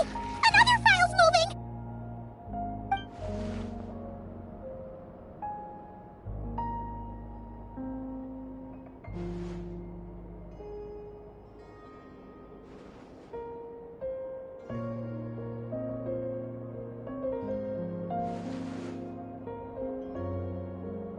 That should do it.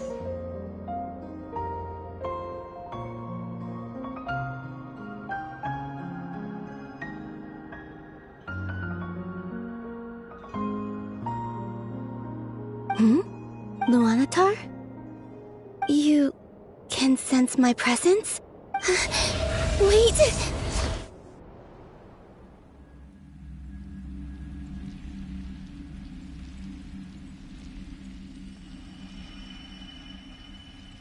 Luanatar.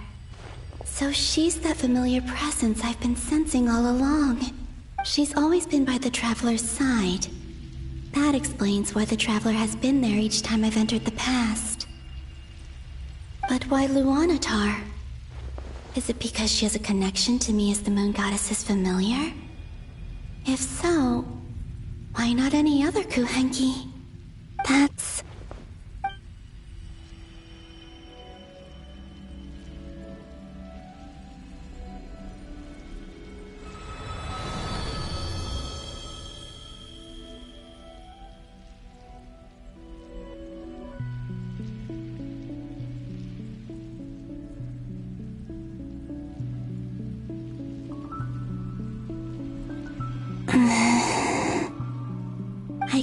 sense any power up ahead. Just a void, stretching out into infinity. This is likely my final chance to enter the past. It's now or never. I have to find a way back.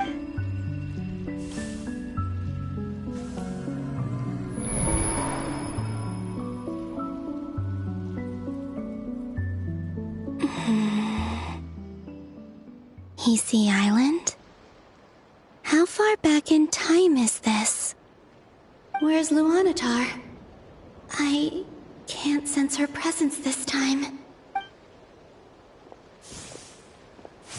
Oh, seeing Anafa and Aino reunited like that sure... No. Stay calm. I don't have much power left to think, Columbina. How do I find a way back? A way back... to where? Do I go back to Moonprayer Night?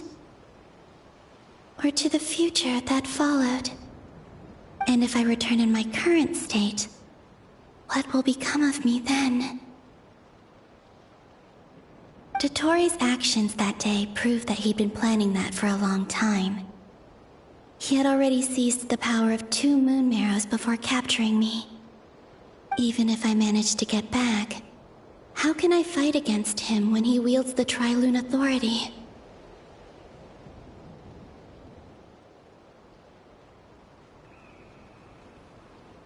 I can't.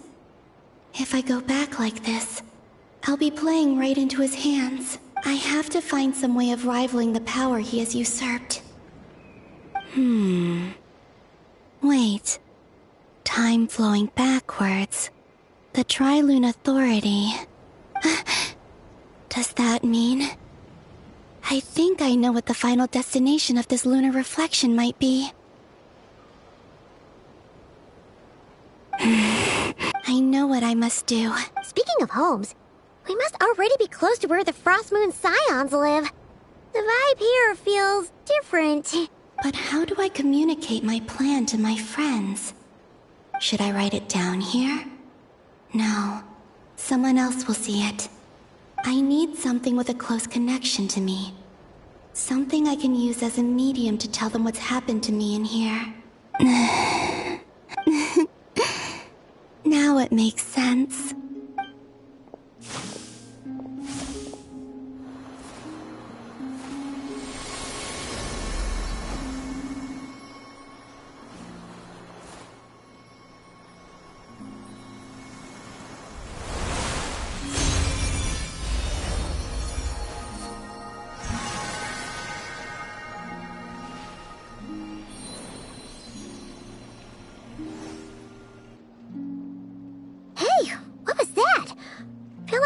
Sort of breeze blew by, and then the petals...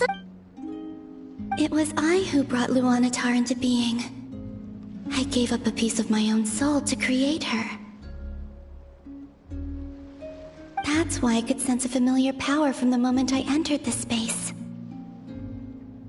It also explains why she's been present in every past location that I've entered. Because we have a deep connection. Hey there! What's your name? And the reason why there are no more gates to the past after this point is that Luanatar hadn't been born then. No wonder I sensed the trace of a blessing when we first met. But I still didn't recognize the soul hidden within you. Back then, I was just a little lost dove. I had yet to become Columbina Hyposelenia. Go on now. We've got stuff to do. Hey, you scared it off. I'll be counting on you. Remember to stay by the traveler's side, guide her, and help her in my stead. Oh, and bring her to the garden where the Moonprayer blossoms grow. There's a little lost dove there who will need her help.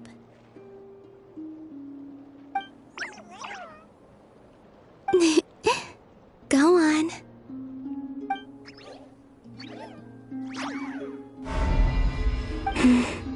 You too. Go live your story. As for mine must go in a different direction.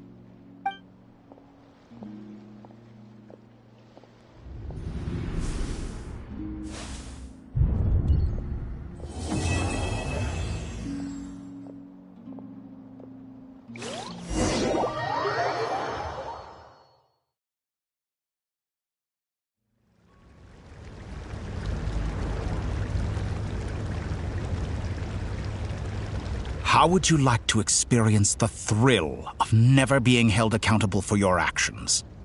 You could crush people like ants without consequence, or tear off their heads or limbs as you please. Believe me, such a life is but one small step away. What point is he trying to make? Freedom? But why would you offer me that? The creation of a world is the ultimate scientific experiment. I have taken my research to the highest level, where I shall be not just a god, but also a servant to many sacred spirits. I shall heed the truth and perform holy deeds. A god's laboratory is the perfect playground. But it needs the right occupant to explore its full potential. Mortals are found everywhere one looks. Not so with Descenders. I'd prefer my first guest to be a distinguished individual such as yourself. And I know you could make the most of the opportunities it offers. So the condition for entering the New World is to take innocent lives. The same dilemma that Rerir once faced. Could I really bring myself to kill others for my own benefit? Rerir did. And look where it got him. Have you made up your mind? I can't do it. Your playground is no place for me. You're putting your hopes in the wrong person. But we both know I'm not quite the hero you say I am either. I have my own reasons for the journey I'm on. And they aren't all selfless. You've grown a lot since we last met. But there are still things you are unwilling to compromise on. This will only hinder you. Why don't I lower my requirements a little as a gesture of goodwill? I'll give you a little time to learn to be a less noble soul. That'll make things much easier for you.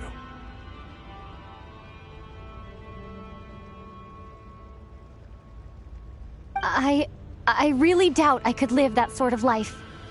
And yet you already sound less defiant than a moment ago. The benefits appeal to you because you can read the signs of the times. Why don't we return to my research facility? Your last visit was so rushed. There is much that I have yet to show you.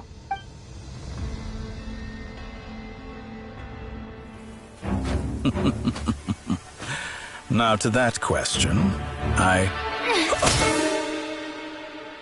Heroes don't attack from behind. Guess I'm no hero. This is most disappointing.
You're still gonna call me Hat Guy after that, huh?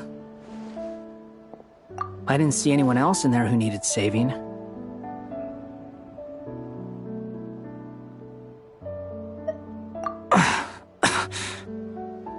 It's nothing. I'll be fine. Why are you looking at me like that? Is it that shocking that I'd come to your rescue? I owed you a favor back in Sumeru. Now we're even. Distracting Dottore was tough. I won't lie. He's not gonna fall for the same trick twice. That was my one shot. I'd hoped to use it to take him out. Ugh. I never wanted to obliterate someone more than I do right now. Dottore doesn't recognize me, but his segments were originally made based on an analysis of my operational principles.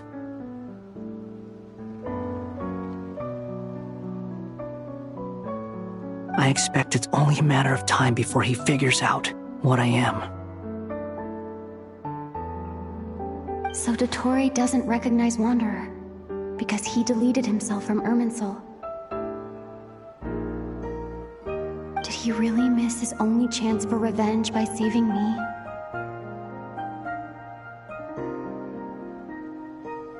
Why the long face? Hey, I'm not blaming you, okay? And I'm not complaining either. Rescuing you and killing Dottore are equally important goals. Everyone would be pretty stuck without you. It's best you live to fight another day. How are you holding up? Are you all... Hat Guy said to put safety first, so we agreed to run as far away as we could after leaving the energy field, and only meet up once it was safe.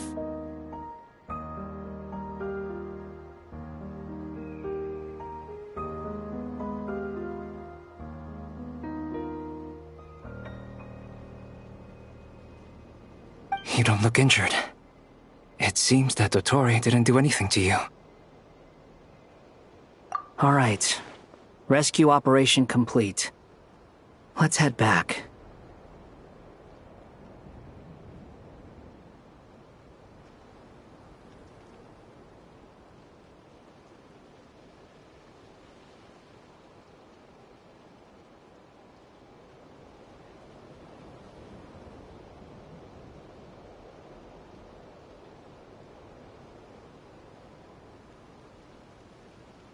There's a lot more work to be done before this is over.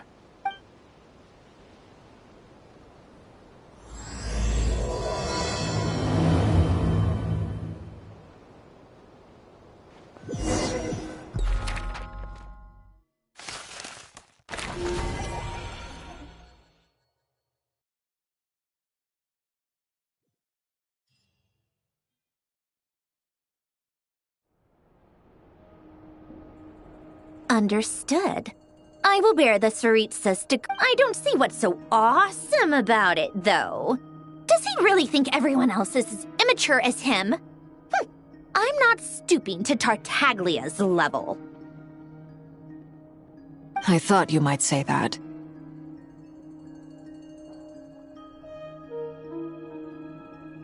How's your progress?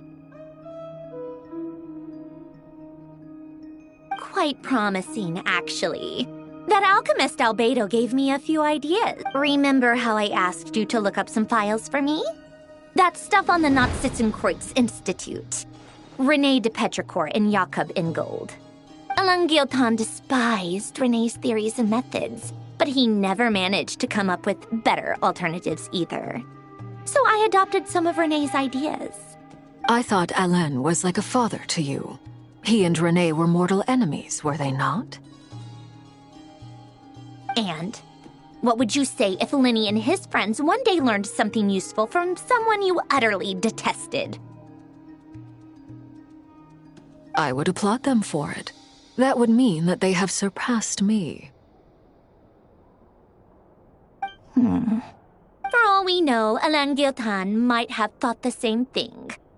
Not that it matters, though. He's dead, and I'm alive. So it's my call to make. Once you die, it doesn't matter how great you were in life. Only the living get to decide what happens next. Hey, come on out. They're back. Huh?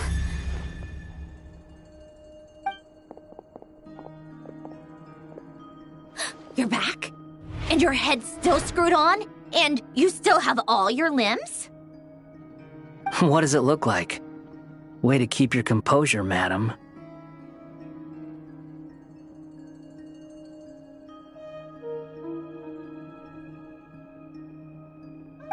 Excuse you. I am perfectly composed. Glad you're okay. Yes, it's a huge relief.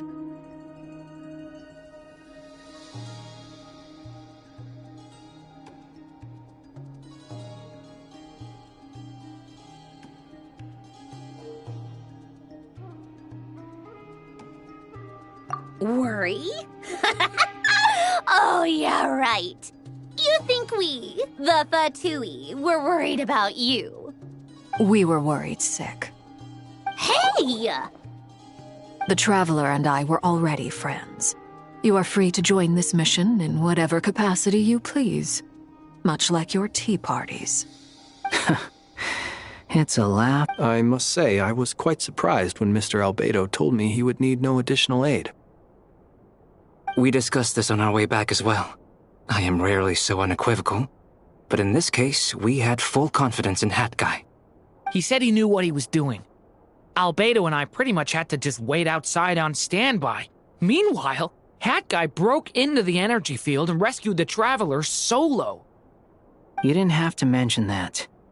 Well, I'm thoroughly impressed.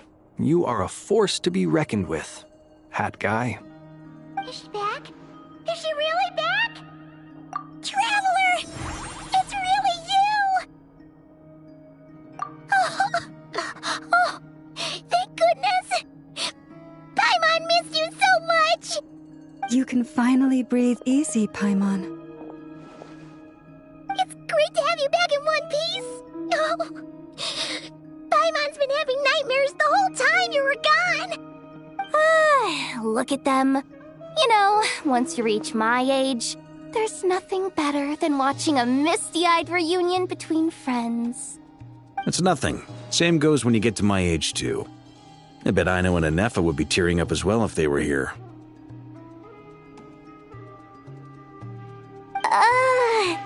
Varka, I'm not sure Anefa can cry. Oh, yeah, good point. Hey, your eyes are looking a little red and puffy. Come here, let's hug it out. What? Ew, no. No, thank you. You're not my dad, okay? Knock it off! Everyone, I'm sorry for all the trouble I caused you. But the silver lining is, I didn't come away from this ordeal empty-handed. While I was being held captive, I learned a lot about Dottoro's current capabilities and what he plans to do with them. Allow me to explain.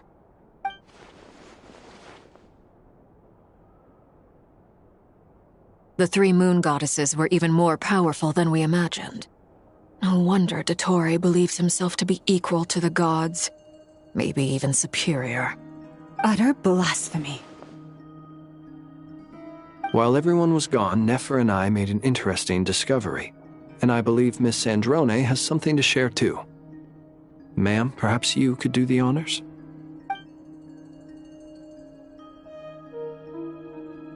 Called it. Getting rid of a pesky troublemaker like her is like trying to clean up after a crumbly cake. It always comes back to haunt you. Our next step is to find a way to bring her back. A place where time flows backwards, with no destination in sight. Surely it must have been created for a specific purpose. But I fear the answers are buried deep into Vat's history. It sounds like she's on a specific path through time, just traveling in the opposite direction to us. The question is, where does that path lead? Or will it keep going to infinity? We considered that question as well. Strictly speaking, time is not infinite. Indeed not. Every road has an end. Nicole! You sure loved quietly sneaking in mid-conversation. I do, in fact. It's something I've always done at our mages' tea parties. Quiet, mysterious, and persuasive. You wonder what lies at the end of her road. Well, just as the world has a beginning and an end, so too does time. And so, the end of the road is the moment that Tevat was born. But where Miss Columbina will end up along this road, that depends on where this particular river of reverse time began. What about the original moons and the moon goddesses? Do they have a beginning too? All things do. In the beginning, no moons adorned the sky. It was the Dragon King Nibelung who raised the 3 moons into the heavens, and thus were the moon goddesses born. They were shadows of the planet, born to wield Nibelung's authority and oversee the world on his behalf. They were extensions of his will, manifestations of his majesty. But then one day, they disappeared just as suddenly as they had once been brought into being. Nobody knew where they had gone.